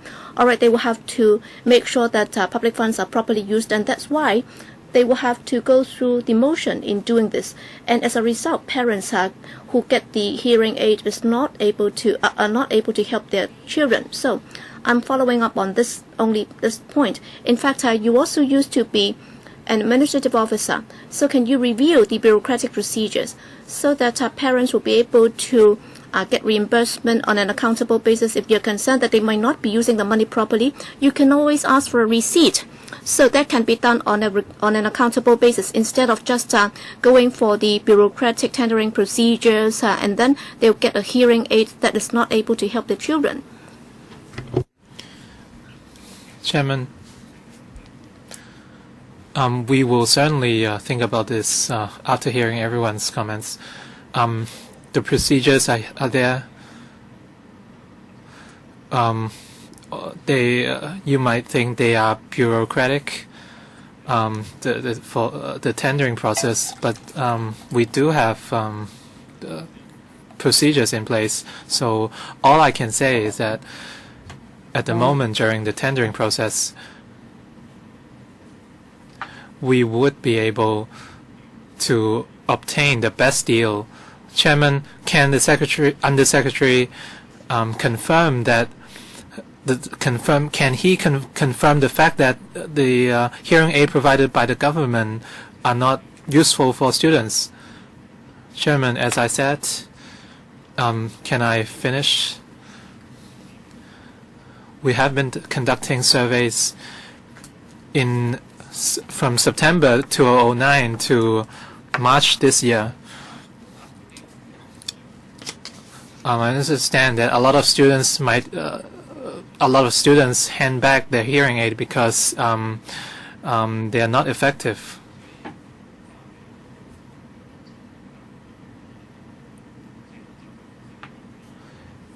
in any case, for the hearing aid we collected back from the students, when we, as we collect comments from parents, we would follow up on their concerns. I think you can take reference from a survey conducted by Professor Sin. A large proportion of students and parents with HI have forfeited. They have forfeited the option of using hearing aid provided by the government. We have specific figures for this. I suggest a subcommittee to write a letter to the director of audit to see if this money is used effectively. So can we look at this issue later? Let's finish this session first. Ms. Claudia Mo, I'm very puzzled. We have a senior representative from EDB, and he's saying that we will look at this problem. We understand the issues with tertiary institutes, etc. And he said we have enough support already. After all, we have no timelines, no promises. So I understand why the chairman the chairman says let's leave it.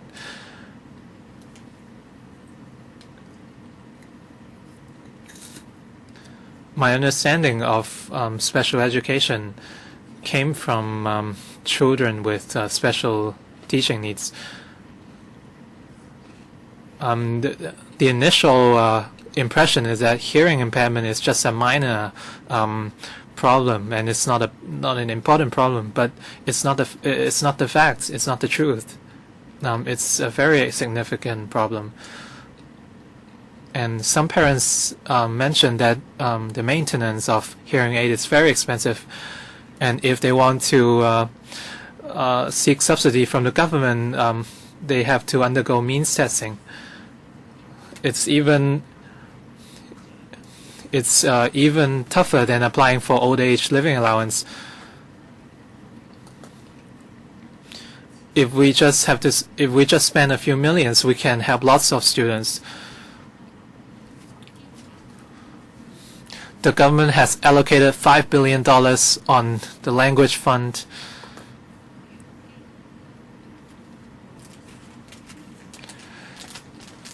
Sign language is also a tool for communication.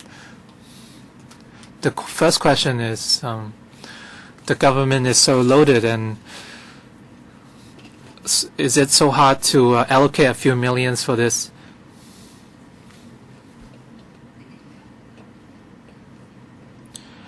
I understand the government cannot commit a lot to special education, but will you at least consider revamping it? And thirdly, hearing aid, the hearing aid might be a waste of money if you are just choosing hearing aid based on the lowest bid. Does it mean that you are getting the best equipment? Undersecretary, let me talk about tendering process. We have basic requirements. We will certainly not accept substandard suppliers. Hong Kong only has a few suppliers, so are you just choosing the lowest bid? Undersecretary, the question is not about which suppliers are eligible for tendering. The problem is about flexibility for parents. We will look at think about this problem. How about external processes? I will let the hospital authority respond to this question. Dr. Chiu or Dr. Song. Before they answer, can they respond to on the money, on the means testing? Who is doing the test? Who is doing the vetting? The Samaritan Fund is doing the vetting. I'll let it be. Dr. Chiu, any response? Performing surgeries for children with HI is something the HA has been doing all along. And the replacement and maintenance of external processes is very expensive, and it can reach thousands and thousands of dollars. This is a big financial burden for a lot of parents, and even for middle-level families.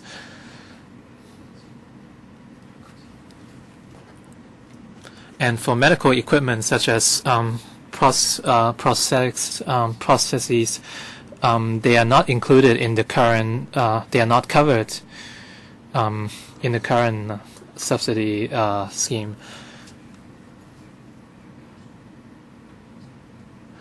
Right now, this Samaritan Fund is helping families to replace their equipment.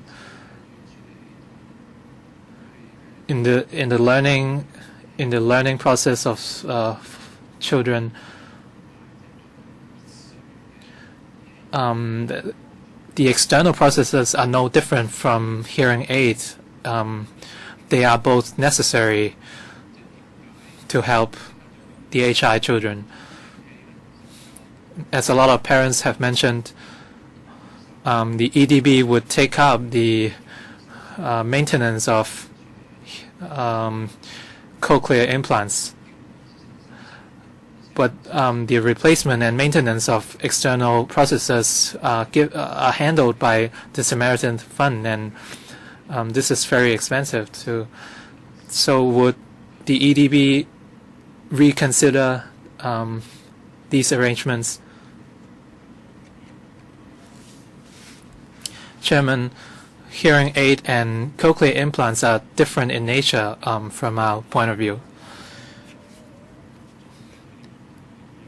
If you're asking the government to reconsider this issue, of course we are very happy to do so.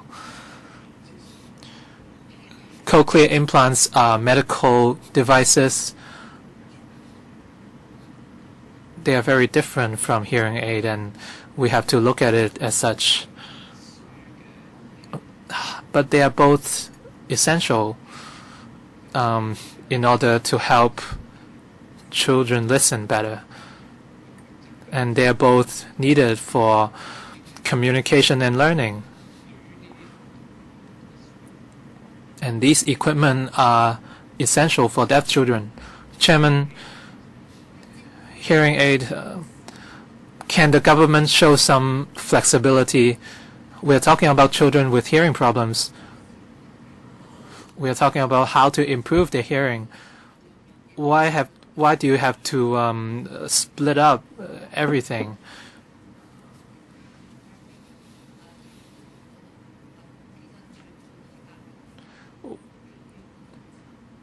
You should not split up all these education measures.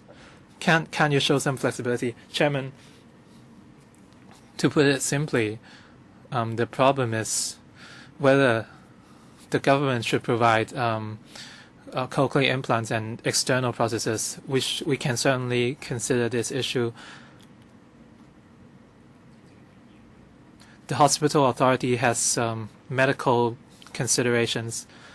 From our point of view, it's impossible for us to do everything. Different children have different special needs. They need different equipment.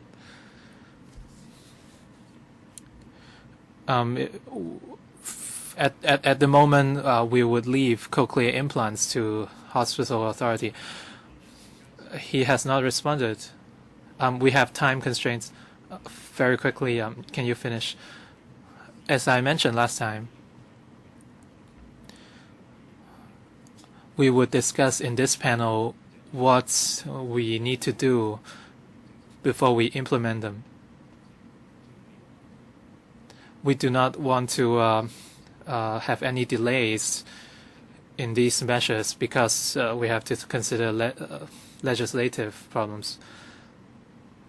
I do not wish to see the same conclusion.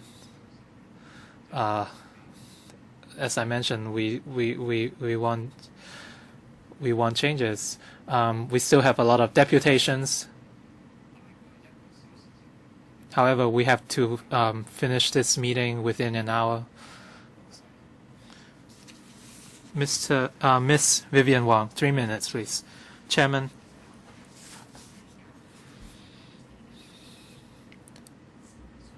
My son is 18.5 years old.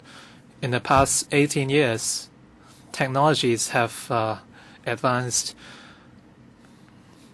but the government has only provided an extra hearing aid, an extra set of hearing aid. I think the government is going backwards in terms of preschool education.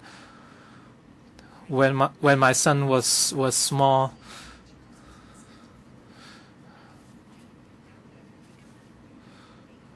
I was so depressed with the government and this child assessment center. Right now, the government still has a little bit of support. At that time, I was told that my son was hopeless and he can leave.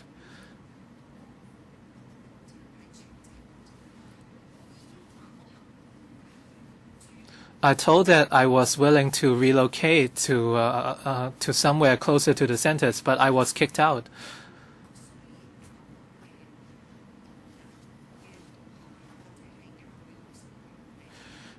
And I still had to rely on the Education Bureau. I was under great pressure.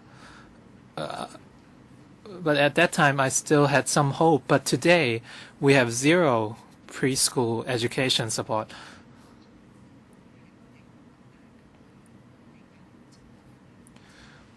Starting from 1997, 98, a lot of we as parents lobbied for the introduction of early screening from the government, and I think the government had responded. But they had cut all the support for preschool education. I think education in Hong Kong is going backwards. In my son's case, he had went to 2 kindergartens, 2 primary schools, and 1 secondary school, and you can see the difficulty for us, for him to find a school. As parents, we don't dare make any requests to the government.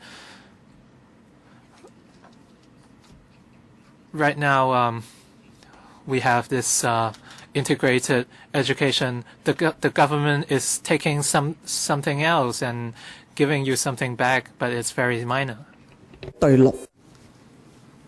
All right, for students studying at deaf schools, the ratio is 1:3, but then at present, under IE system, there is no support whatsoever.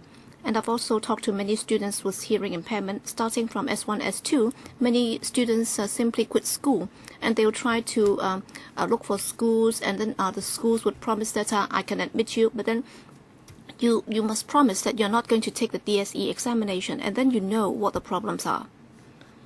Thank you. Next, Cindy Tang. Good afternoon. My kid is at P4. He's 10-year-old, and he's now studying in a mainstream school. And under the current situation for teachers, they do not have adequate understanding of the needs of the SHIs. For example, hearing aids. For those with profound hearing impairment, the assistance would be very limited, and therefore they will have to read lips. But then teachers do not have proper understanding of their needs, and as a result, they would not try to understand their needs and offer support. And then for mainstream schools teachers, they have a lot of misgivings and misunderstanding about SHIs, and they often think that after using hearing aids, their hearing ability would be no different from their able-bodied counterparts or fellow students. But then this is not the case, and as a result, they have not been given proper support. For the children, well, they are not able to express themselves properly. They will not be able to tell the teachers that, well, they have heard what they said, but they have heard what the teacher said, but then they do not understand. And very often the teachers would emphasize that after putting on the hearing aids, they are no different from their able-bodied fellow classmates, but then they do not understand the learning difficulties of these students, and very often they would think that the students are not focusing.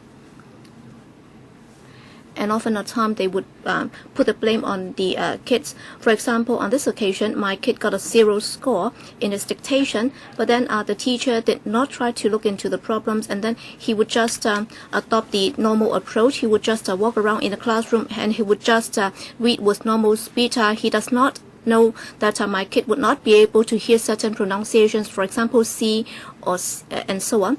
And then well, I asked him if he did bring it up with the teacher, asking him to read a bit slowly, but then he said that the teacher would ignore him, and as a result he would feel very frustrated, and there is no self-esteem at all.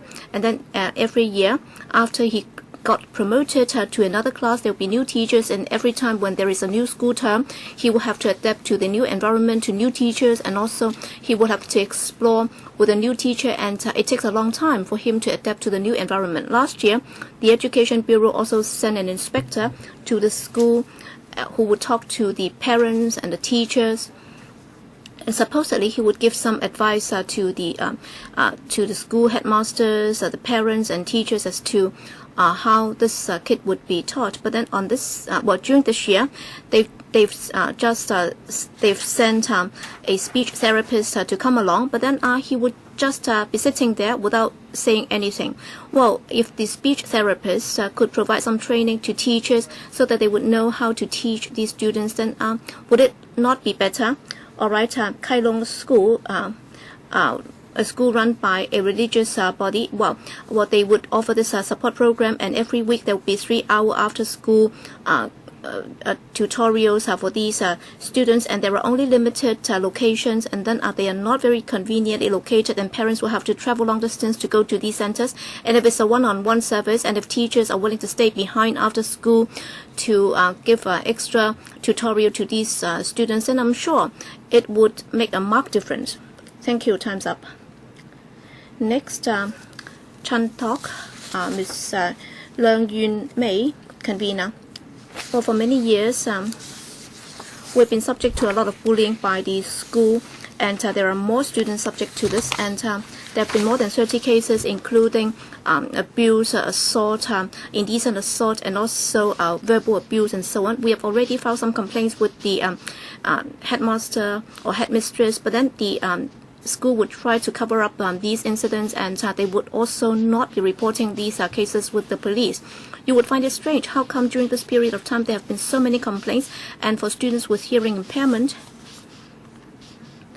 and their parents have also reported this to the school, but then the school has not been fair in dealing with these cases. Well, some students might have difficulty expressing themselves, and they have difficulty reporting such cases to the authority, and both parents and students would find it difficult to change to another school, and as a result they can only put up with such problems.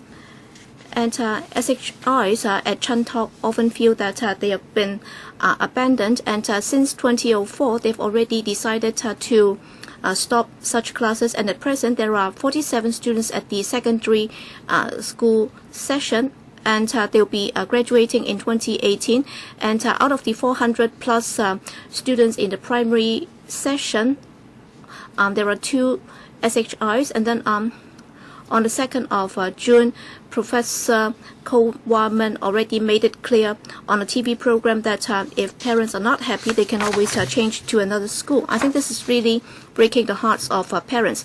Well, as an educator, what kind of attitude is that? How come the school management would say things in such manner, well, both parents and students would feel that they are not welcome by the school. Thank you. Thank you.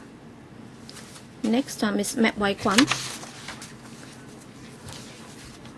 Well, for the deaf, we need to be able to read lips and understand sign language.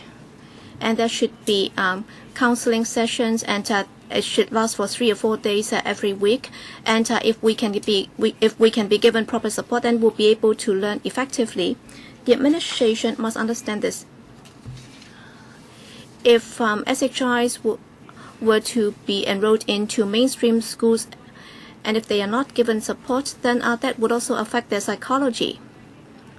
And if they are not able to catch up, then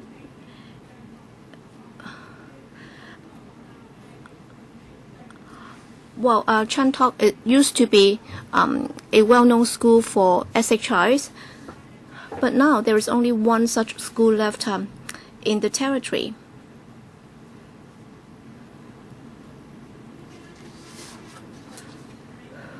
So there is only one school left for students with hearing impairment, and there is no choice at all.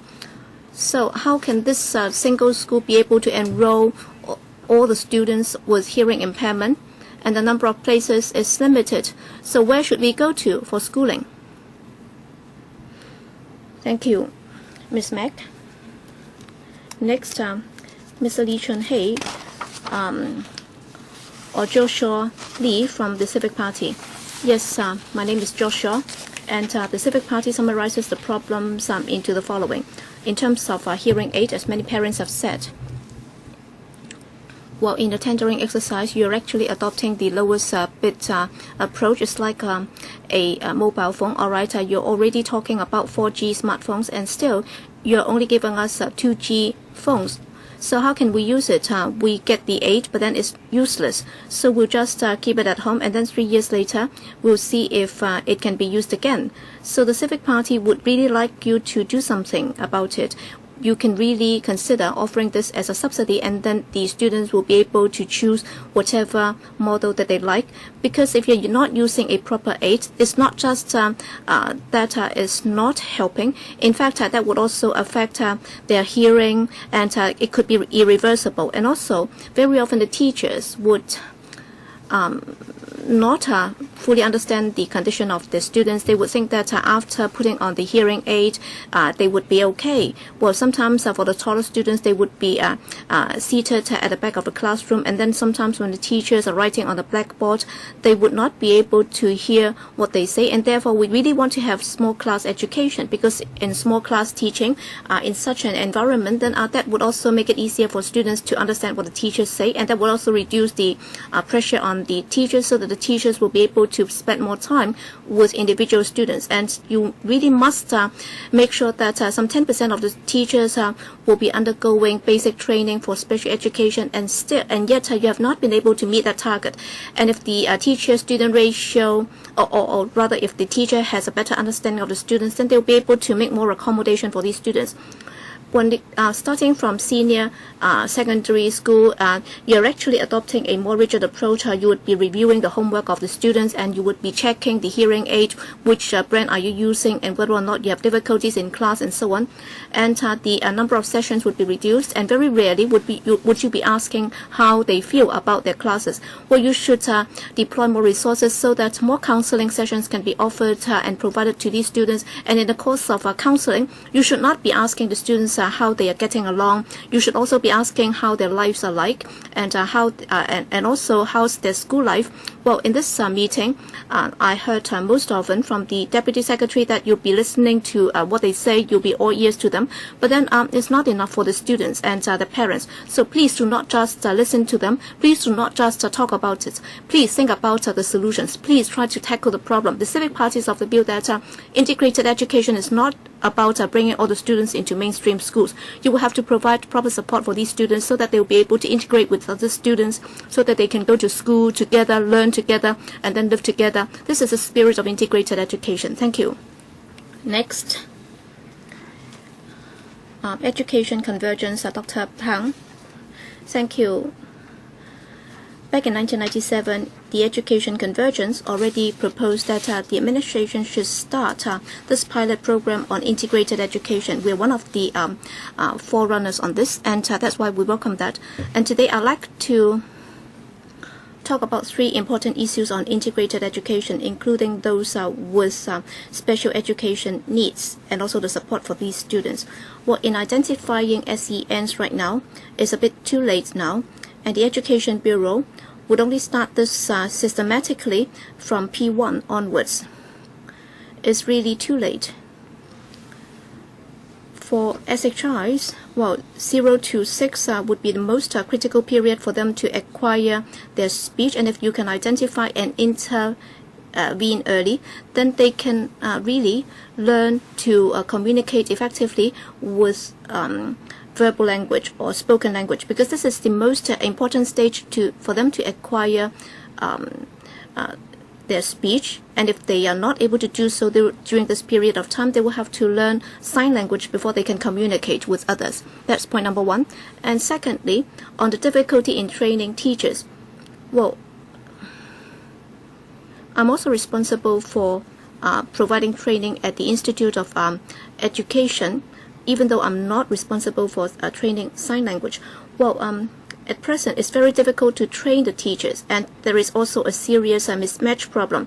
All right, for SENs, basically, they are actually scattered around different primary schools throughout the territory, and also they have dedicated teachers for special disciplines. In other words, all the teachers will have to teach different SENs, even though their needs might be different. Given the large number of such students and also the diversified needs of these students, how can they cope with the situation, and what are you expecting them to do? You're actually putting them in a very difficult position. They are bound to fail. Indeed, in the schools, or rather in our institute for teachers who have undergone such training, the number would be very small. And even if you're actually advocating this whole school approach, still, even if they have a heart to do so, they would find it difficult to really do it. That's why there have been so many complaints from the students. And let me turn to the current IE system. It has to be enhanced and fine-tuned. The administration might have been very ambitious in doing it. Initially, when they started integrated education, they tried to adopt this big leap forward approach. They've totally ignored the need for training up teachers, and also the capability of the schools, and also the students are not ready. They have not put in place early stage assessment, and also the individual, and also during the past 10 years or so, many students' well-being has been compromised, and the EOC is also asking that all mainstream schools will have to take in SENs, and that would also put the schools in a very difficult position. All right, can you provide a copy of your submission to us? We'll make reference to that. Thank you. Next, Mr. Siu Chan from the Forthright Caucus.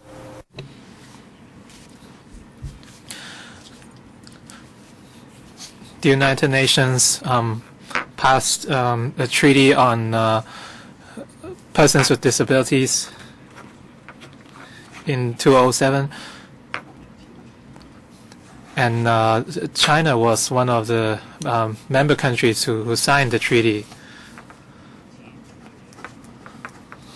Since August 2008, the PRC, the treaty was enforced in PRC, including Hong Kong and Macau.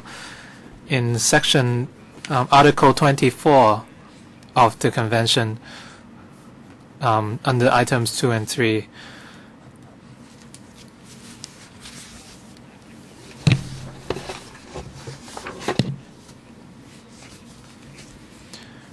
it's to provide convenience for persons with hearing impairment with sign language.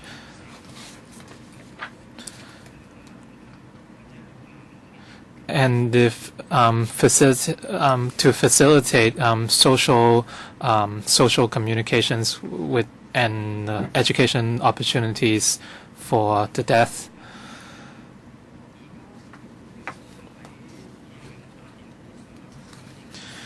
Since the convention has been in force for over 5 years, since 2008, I have a question for the Undersecretary. Does the government have any long-term planning regarding education for the deaf and dumb? And have you collected any statistics on the effectiveness of education for the dumb and the deaf? Did you collect any information or conducted any researches with other countries on where the on the long-term policies or roadmaps for education for the hearing impaired? If you have conducted any researches, can you disclose the results? If not, what are the reasons why you didn't do anything?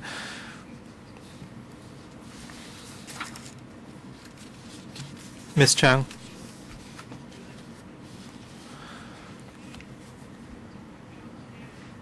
A lot of teachers have not done their jobs.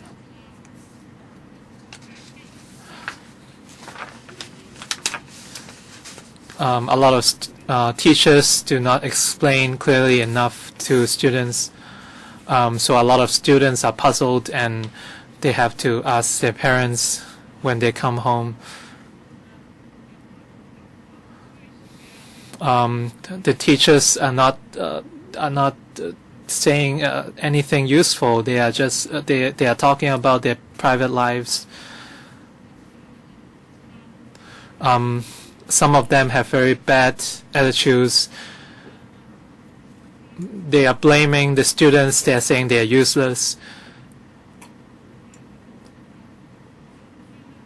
And a lot of students feel unhappy as a result, and their self-esteem is very low, and they dare not say anything. And sometimes they don't even want to go to school anymore.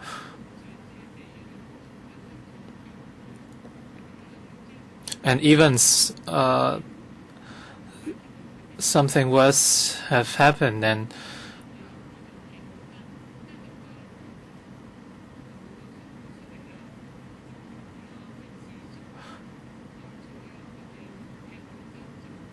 the students have spent so long in the classrooms for 6 years, and they do everything there. And the teacher asks why I had to give the school a bad name, and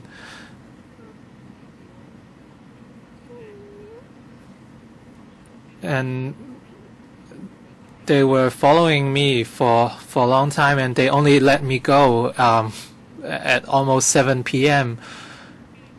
and I was very afraid, and I told my parents.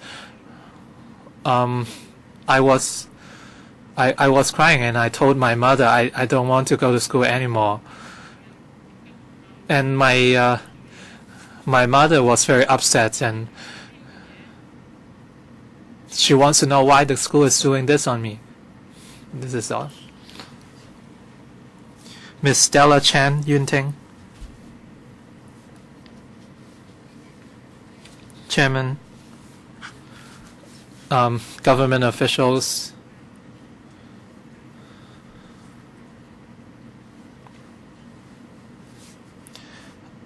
first, I want to echo Ms. Winnie Chang's experience, because I had the same story.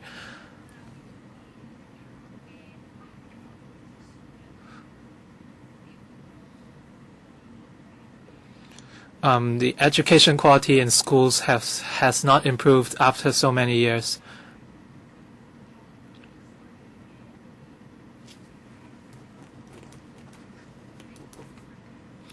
Teachers have not received any training on sign language,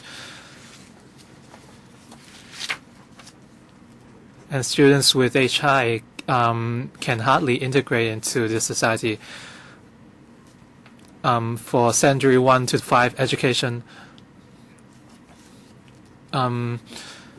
it's very much spoon-fed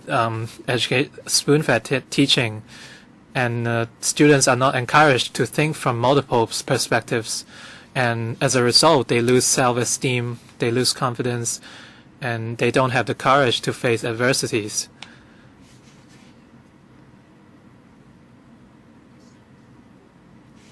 And as a result, their daily living is compromised.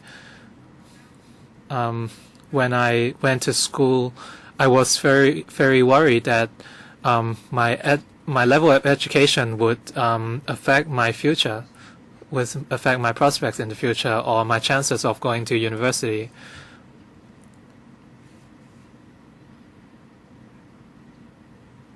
I was worried about my future developments. I'm very disappointed with education support provided to students with hearing impairment.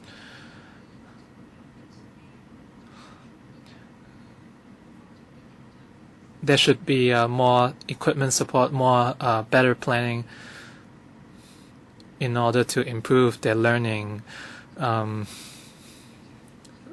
efficacies. Miss Chen Xiang Yun.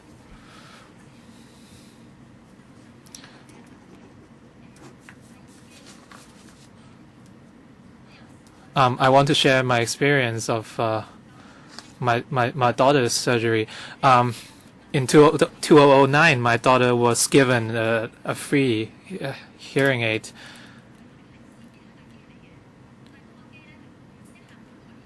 But the hearing aid allocated was not suitable for my daughter. Miss Lee told me that it is a multi-purpose hearing aid, and we as parents have to purchase a coil separately, and it costs us $1,000. I asked Mrs. Lee multiple times whether the hearing aid was suitable for my equipment, and she said yes. And at that time, I looked at the receipts, and she told me that it cannot be used by my daughter. And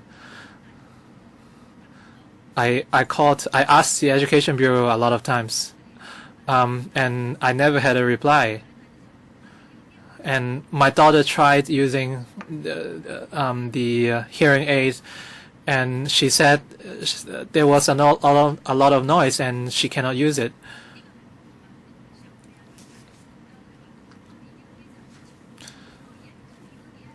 And my daughter told me that the hearing aid generated a lot of noise, and it even affected my hearing of my the artificial cochlear.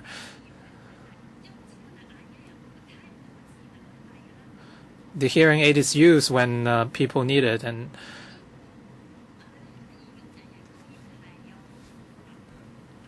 my daughter has received an cochlear implantation for 8 years ago. The hospital authority has followed up for the first 4 to 5 years, and there was nothing afterwards. I tried to make a reservation, and the official told me that the staff told me that I had to make a proper reservation by writing or by post. I live very far. If the kids cannot hear using cochlear implants, it's very tough for them.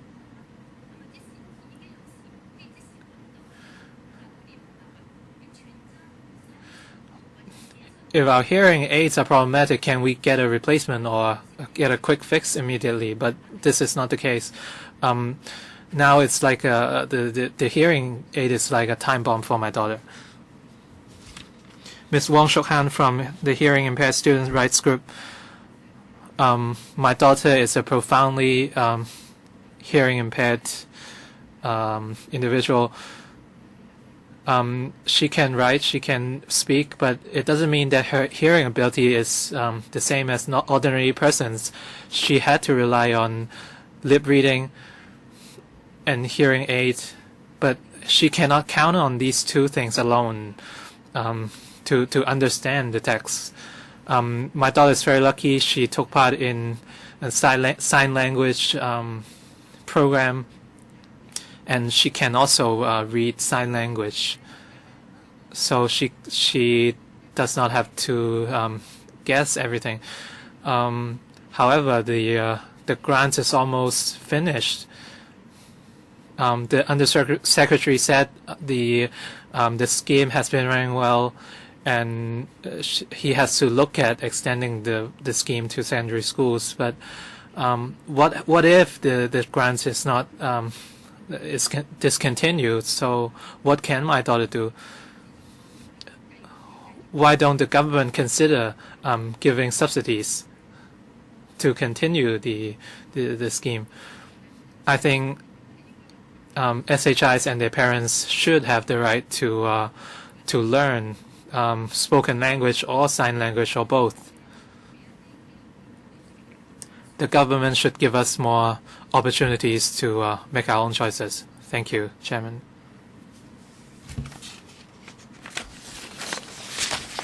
Ms. Anna Lam from the Hong Kong Society for the Deaf. I'm Anna Lam. I'm chairman of Preschool Education Service Alumni Association.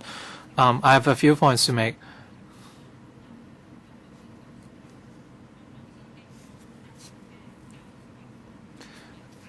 The students who have received specific training understand our needs, and they understand the individual needs of each student, and they pay a lot of attention and efforts to teach us. And the teachers speak very, very fast, and they think that I have hearing aid already, and I do not need any additional support. I often get 0 marks in exams, and I often got the blame from teachers. And for students with different degrees of hearing impairment, and the government should introduce teaching assistants with the ability of to use sign language, spoken language, lip reading to help the students. If the schools have special teaching assistants, they can provide after-school counseling. This would be more effective in terms of helping HI students. And they would better understand our needs. They can provide counseling and support for our homework. Whenever parents have to look for schools for their kids, they're very anxious. A lot of schools require doctors' reports, and a lot of parents don't have such reports for their kids.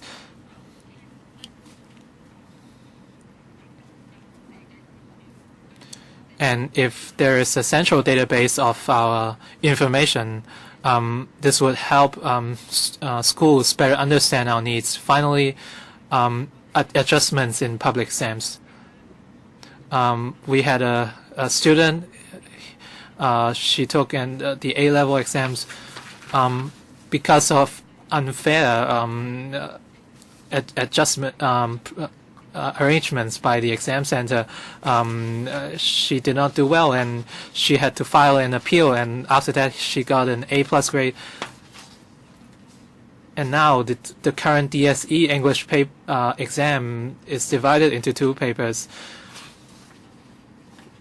and the listening exam might require some adjustments for HI students. I hope the government can make adjustments. I hope you can consider these suggestions. Thank you, Ms. Lam. Next, Ms. Joyce Pan.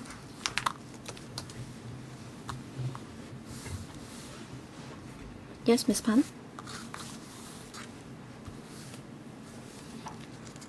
Please switch on the microphone for Ms. Chan's interpreter. You'll be interpreting for her, right?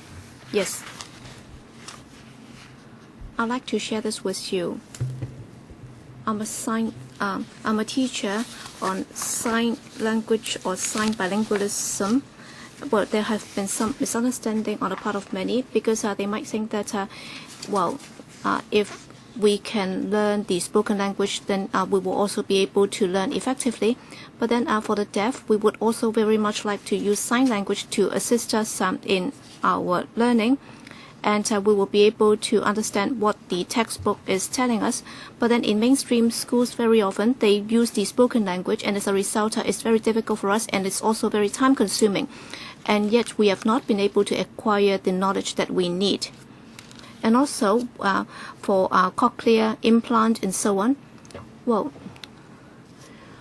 will we be able to enjoy equal opportunity as our normal hearing fellow students? But then even for those who have undergone the surgery, they also have difficulties doing the communication, and in the end they will have to rely on sign language in order to improve their learning. And therefore we hope that both sign language and the spoken language can be used in this education system, so that for SHIs they'll be able to learn together with their normal hearing students, and then they can also integrate with these normal hearing students, and then they could also understand the difficulties of the SHIs and accommodate them, and then they can communicate without difficulties. And also the deaf can also integrate into the society, and the community should also respect the deaf and also the SHIs, and then there should also be more sign language interpreters,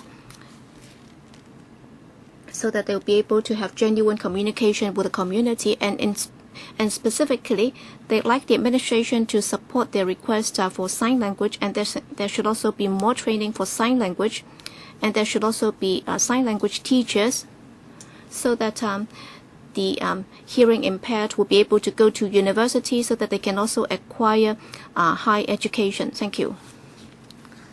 Thank you, Ms. Pan.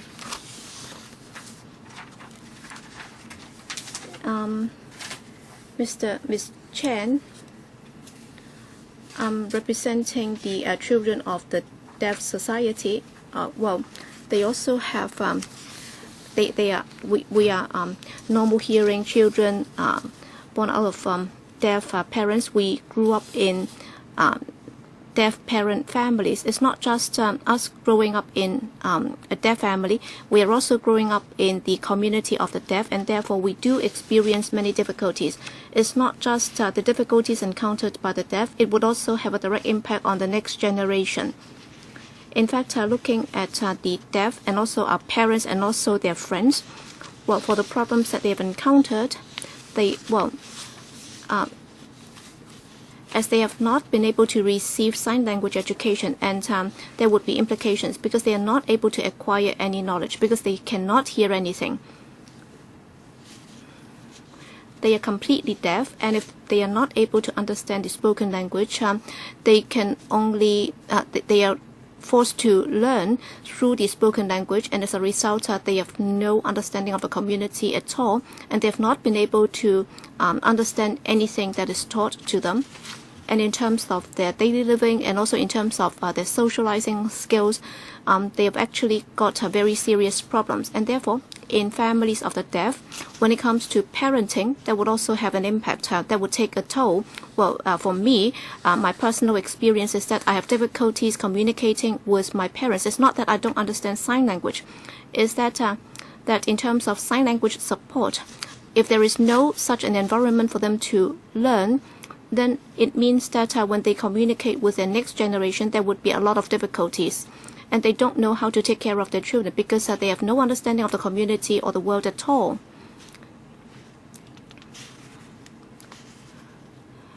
As the Deputy Secretary from the Education Bureau said that, all right, they are beginning to enhance the status of sign language. If that is the case, then can you provide more appropriate training for sign language? It should be provided to teachers. So can teachers be given more professional sign language training, and there should also be more sign language interpretation. Indeed, we need more sign language education. so that they can have a good learning environment. In fact, sign language is also one of the communication tools, and if everybody in the community is prepared to accept sign language, if we all support that the medium of instruction or the medium of communication for the deaf is sign language, then they would not be subject to discrimination. Because since my very young age, I've been subject to unfair treatment. It's not just treatment for the deaf. In fact, that would also affect families of the deaf. I hope that you would attach importance to this. Thank you. Thank you, Ms. Chen from Koda, Hong Kong. Next, we have Ms. Chen Wing-yan. Thank you. Both my parents are deaf. Well, in fact, we can see that the problems with the deaf is that because of some education problems, their education attainment is low, and hearing aid is not helpful. For example, my dad also put on a hearing aid, but then while he was at school, because he was profoundly impaired, he was not able to acquire any knowledge, and he only barely made it to S5. But then when I asked my dad to write a sentence, he was not able to complete the sentence, and I think his education attainment is even worse than that of a P5 kid. So that was the case for my dad in his school days. All right, I understand that the Hong Kong administration has already introduced this integrated education system, but then has the situation improved? All right, you are doing this through spoken language, and also for excess child, they have different levels of hearing impairment. Well, for the hearing aid and also the cochlea, that would provide them with tremendous support. But then they will have to undergo a lot of training. But then after receiving such speech training, that would not help them distinguish between different pronunciations, linguistics, and also different sentence structure and so on. So for these students with hearing impairment, in dealing with different pronunciation, they will have to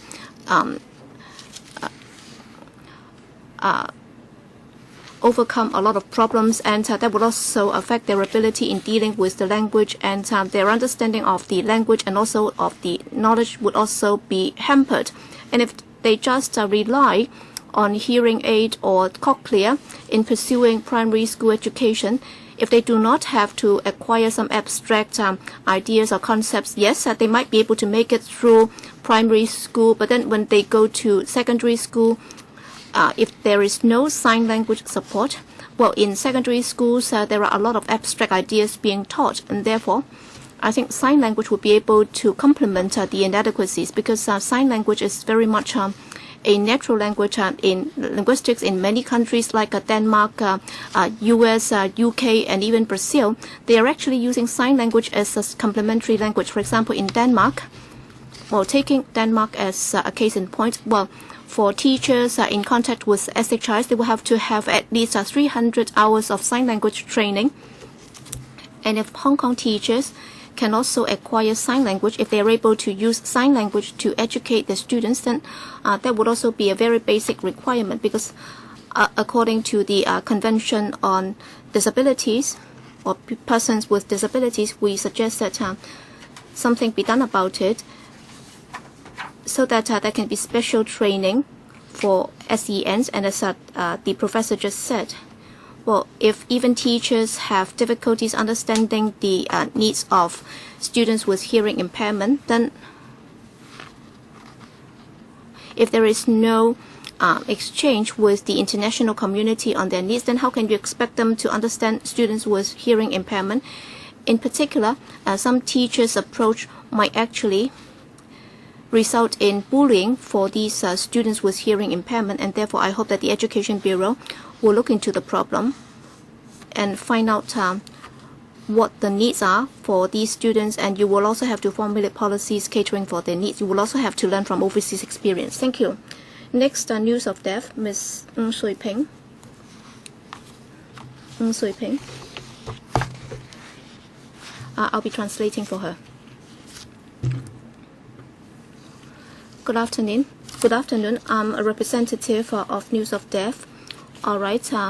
I'm profoundly impaired. I can only hear noise over 120 decibel. I do not like hearing aid because I can't understand anything, and therefore I have to use sign language to communicate. I can use sign language to communicate with those with normal hearing and others with hearing impairment. I used to pursue the sign course in 1997, and at the time there was no sign language whatsoever, and I had a very hard time before I got a diploma, and then I graduated with the diploma.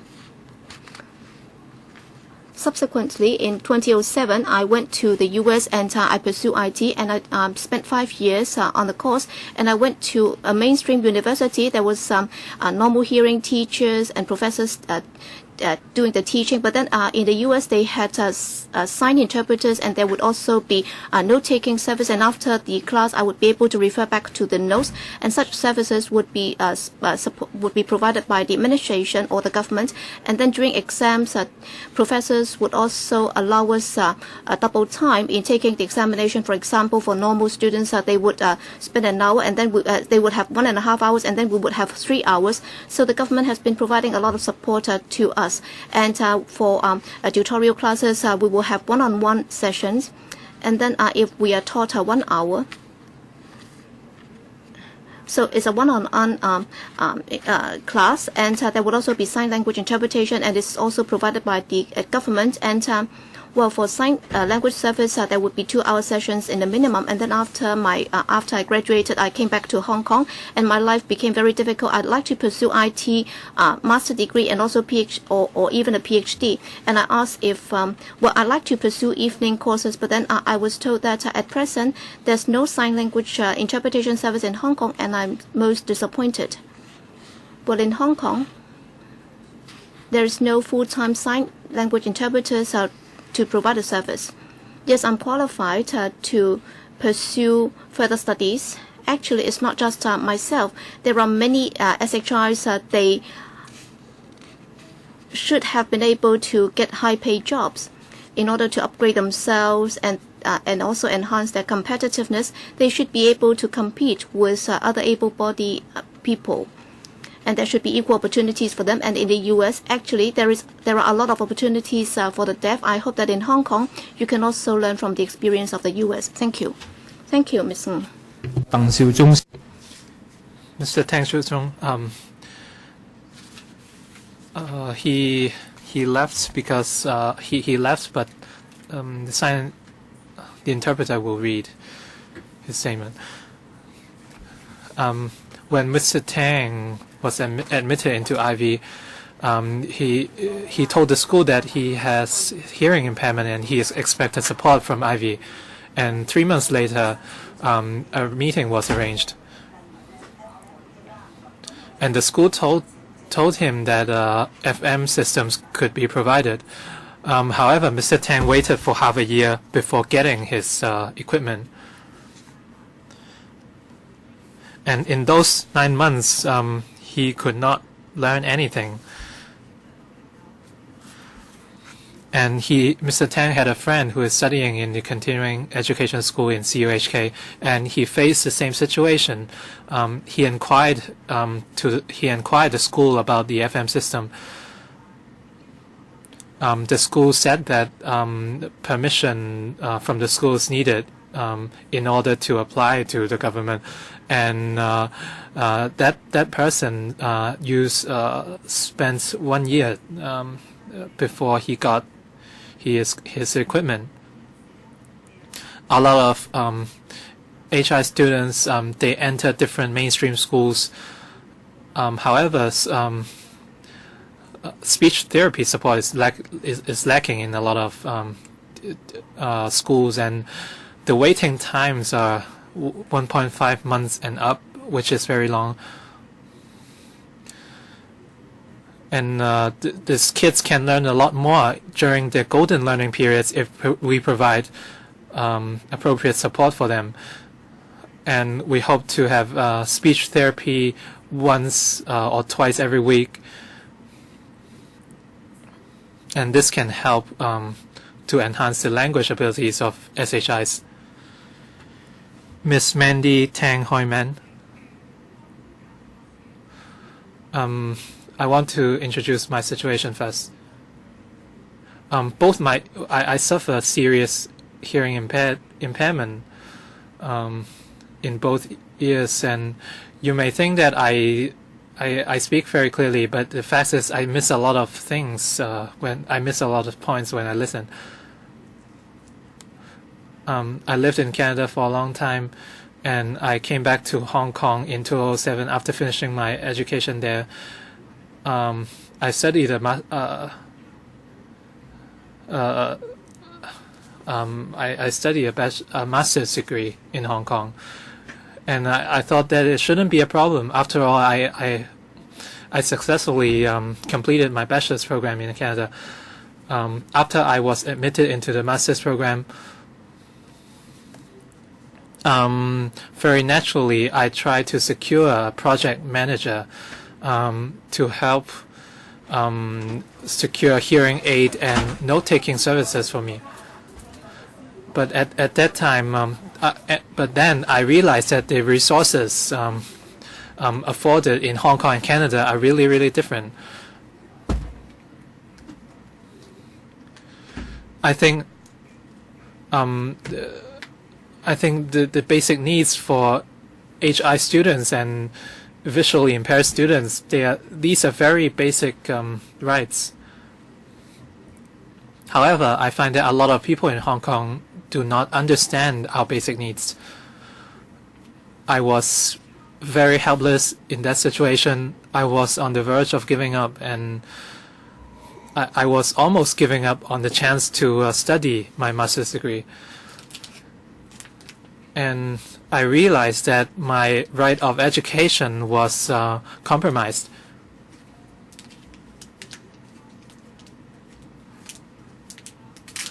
I have heard a lot of cases of hearing impaired students being forced to quit after being admitted to tertiary educations and institutes and universities.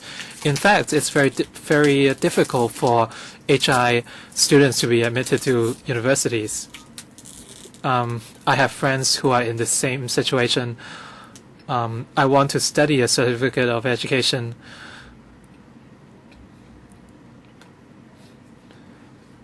And we need greater support to be able to continue in tertiary education.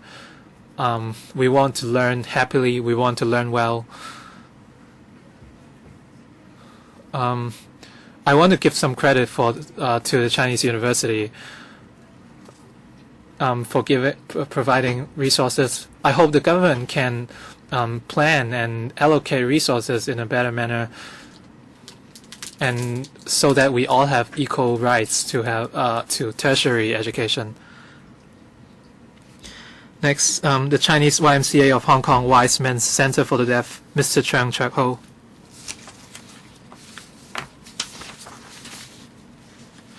We have sign interpreter. I'm a profound hearing impaired person. I want to share my own experience. After graduating, I entered Ivy to study a higher diploma on multimedia. And I faced a lot of challenges in terms of learning. I had failed exams. At the end, I graduated successfully.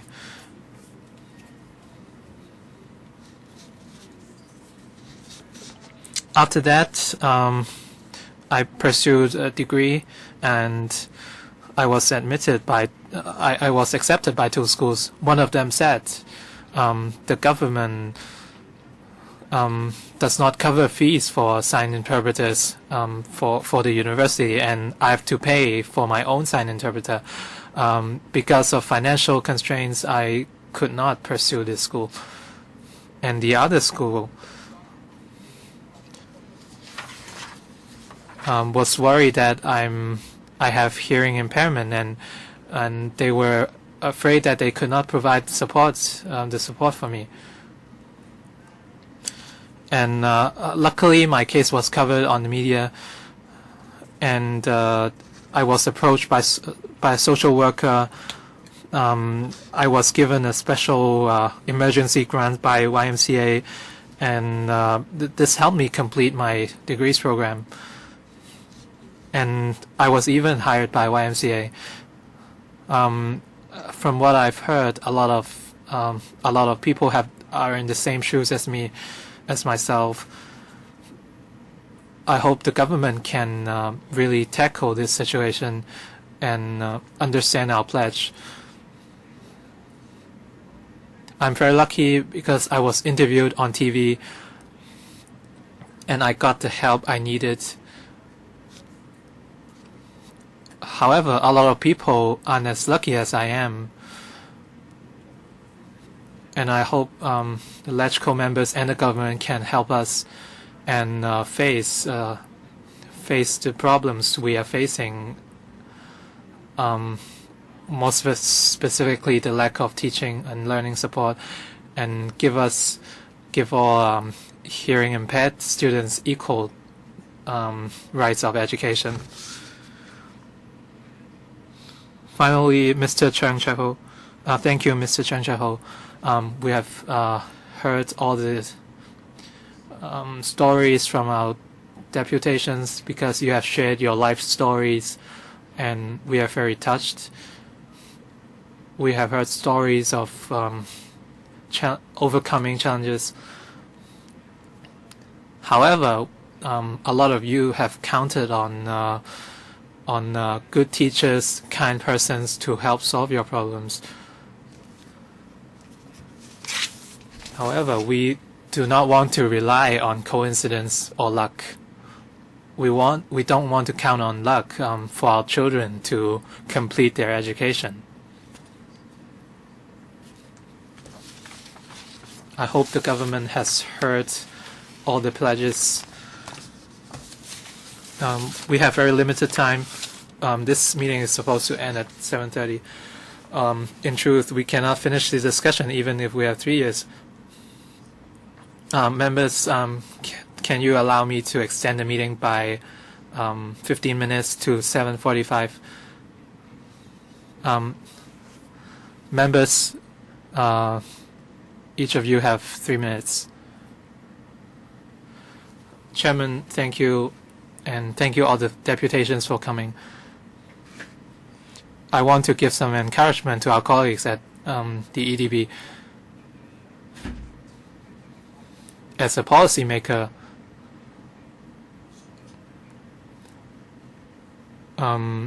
you can, as a policymaker, you can build an even better platform for all of us. If you step up your efforts, I'm sure that all the parents and deputations can feel better, and they can do better too.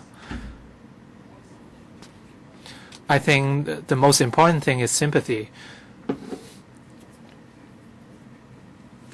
For persons with normal hearing abilities, most often we think that hearing aid can solve all the problems. And we are given a lesson by the deputations today.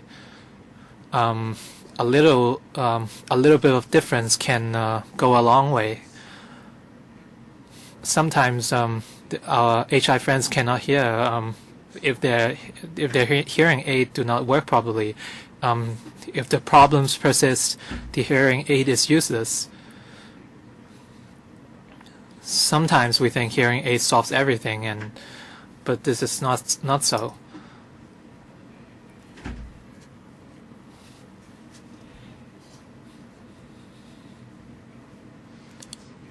In the process, we have to maintain close communications with frontline staff, teachers, in order to understand the situation better for students with HI. Someone mentioned the situation of tertiary education. As the secretary said, the 8 tertiary UGC institutes have some funding. However, we still have a big empty space, and I'm talking about private institutions. We have new scholarships recently, but they cannot replace equipment. I hope the administration can respond, or this is some food for thought for the government. Any response from the Undersecretary, Chairman, for tertiary institutes?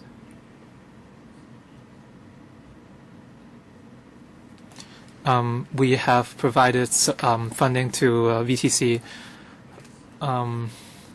because we see a need for them. They have admitted students with special learning needs. Ms. Sitho. Chairman, we have heard the parents' challenges. The government should support the parents too.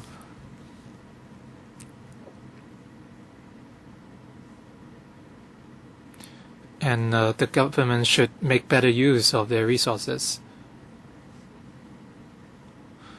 Earlier, we have mentioned to the Undersecretary introducing a scholarship of $10,000 a year for students with special learning needs. We appreciate the idea, but this is not enough. This is not adequate for these students. As we have heard from the stories today,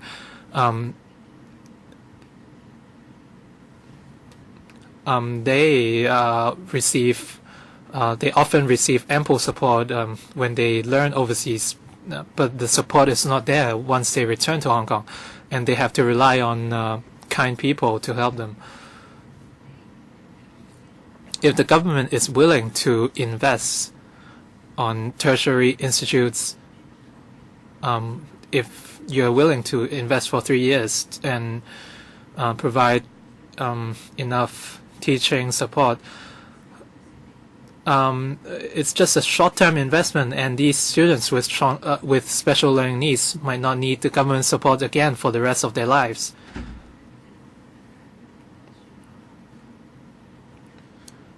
Chairman, I'm not talking about ethics with the government. I'm just talking about figures.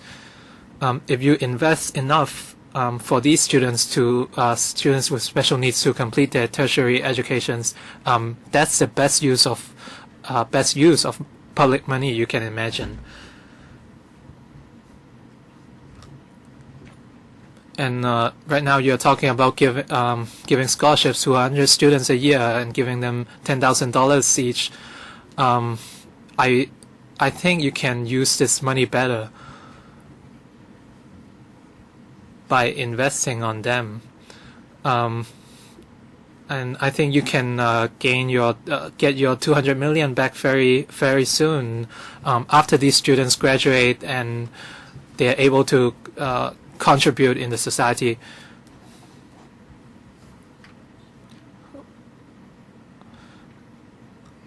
When we talk about our budget every year, we waste a lot of money, and if we have better planning, if we plan better,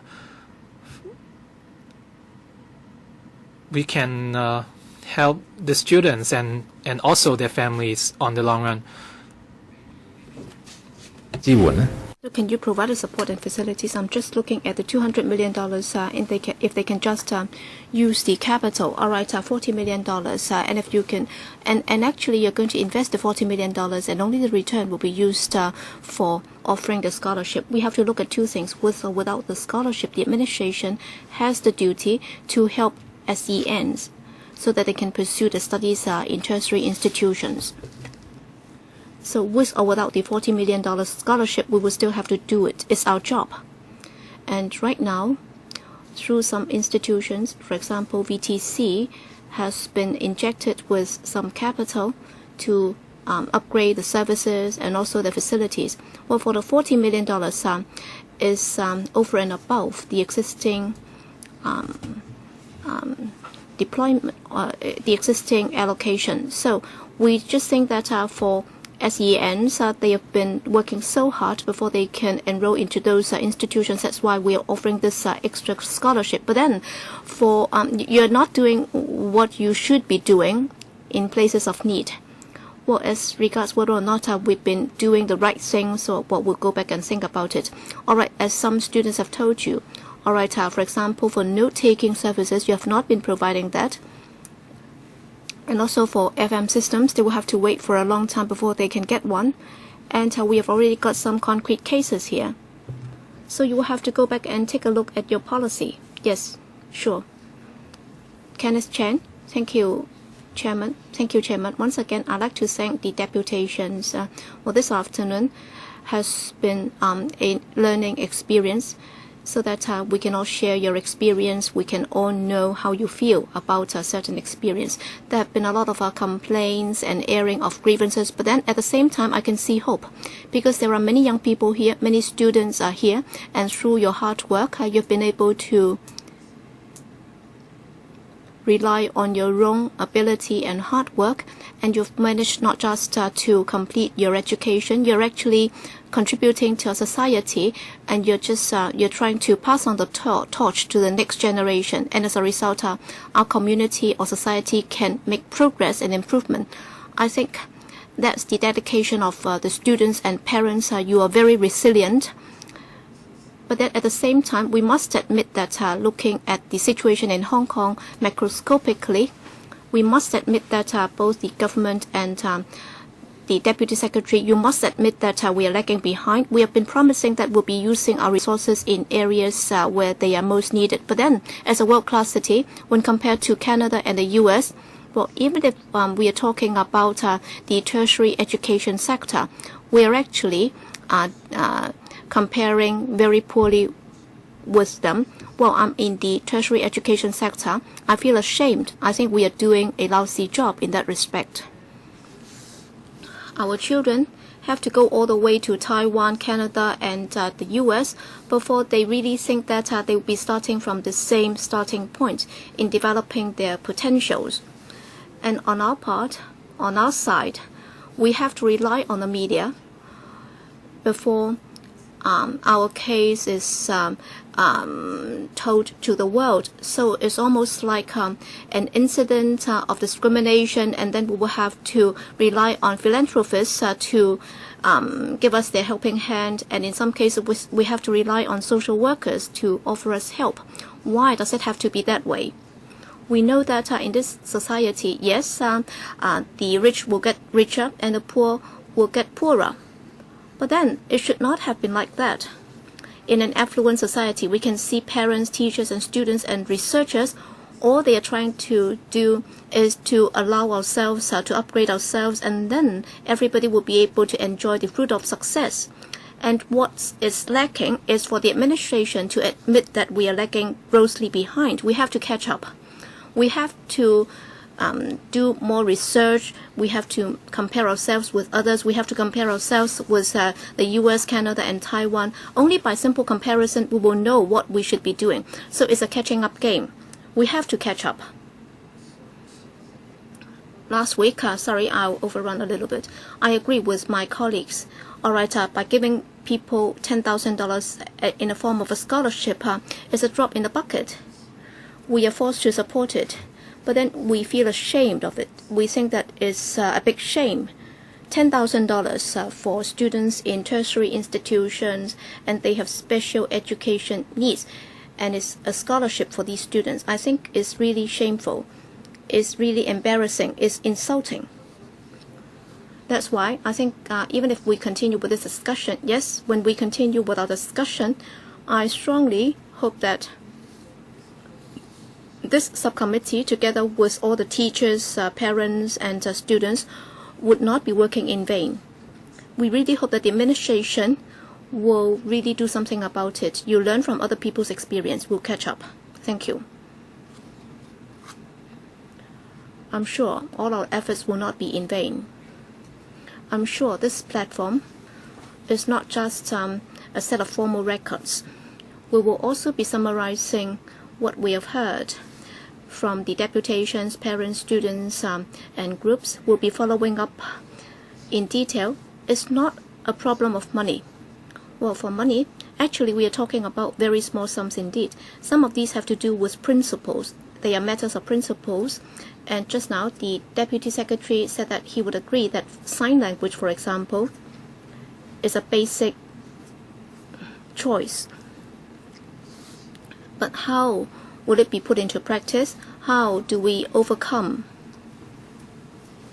the hurdles? Well, the officials don't like us to refer this as bureaucracy, but then how are they going to respond to this call that the children's precious life should not be wasted as a result of this outdated system? So we will not let them off the hook easily. Peter Chung. Thank you. Well, in the second part of the session, I'm grateful to the deputations who have spoken to us. Well, once again, at the meeting of the Subcommittee on Integrated Education, when we talk to the deputations, I think it's also a very good reflection on us. We are not machines. We are not just mechanically doing this. That's why I fully understand what some friends have said a moment ago. All right, it takes them 6 months, a year before they can get the hearing aid. That's because people have been in their positions for too long a time, and as a result, they would just mechanically adhere to the system. That's what I refer to as bureaucracy and red tape. All right, we have 9 government officials here. All right, I'm sure they are reflecting on themselves. They are conducting some soul searching, even though they might not have said so. I can also see the Deputy Secretary making certain remarks. You're not trying to be confrontational. Yes, you do have to stick to your stance because of your position, but I'm sure you have been moved, you have been touched. At the past meetings of the subcommittee, as the team leader of the government's team, you have led your team in joining the meeting and listening to the views expressed here. I think for teachers of secondary and primary schools, and also for tertiary institutions, educators, headmasters, and those from the education sector, they should be here. They would be moved by us instead of just executing the tasks given to them administratively. All right, please put off your hat as an official Deputy Secretary. As a human being, can you respond to the inspirational thoughts expressed by some of the deputations? Well, just spend a minute to respond to them as a human being. Thank you. Deputy Secretary, can you share with us your feelings or sentiments? All right, even if I put on that hat, I'm still a human being. Yes, I do have some feelings. I've heard it 3 times. This is already the 3rd time that I've heard it. Every time, even if Mr. Leung might be criticizing me for being negligent, but then every time when I heard it, it's new to me, and knowing it and hearing it personally would be very different. Yes, when I read the papers, I knew there were problems, and I understood the difficulties of the government, or I understand the government systems. I understand it. But then when I really hear real life stories, that's another story. That's another feeling. So as the Honorable Member just said, we are human beings. We are all mortals, and therefore we can fully understand and sympathize with how other people feel. I can only promise you here, we'll go back and look into this. Issues like hearing aid and other issues, we'll go back and look into it. In fact, for the entire subcommittee, well, our stance is that we'll work with you so that something concrete can come out of these discussions. I cannot promise that after the subcommittee's meetings we'll be able to resolve all the problems, but then at least we can move forward. I hope that will be the case. All right, we have heard many deputations. Many of these are very fundamental issues.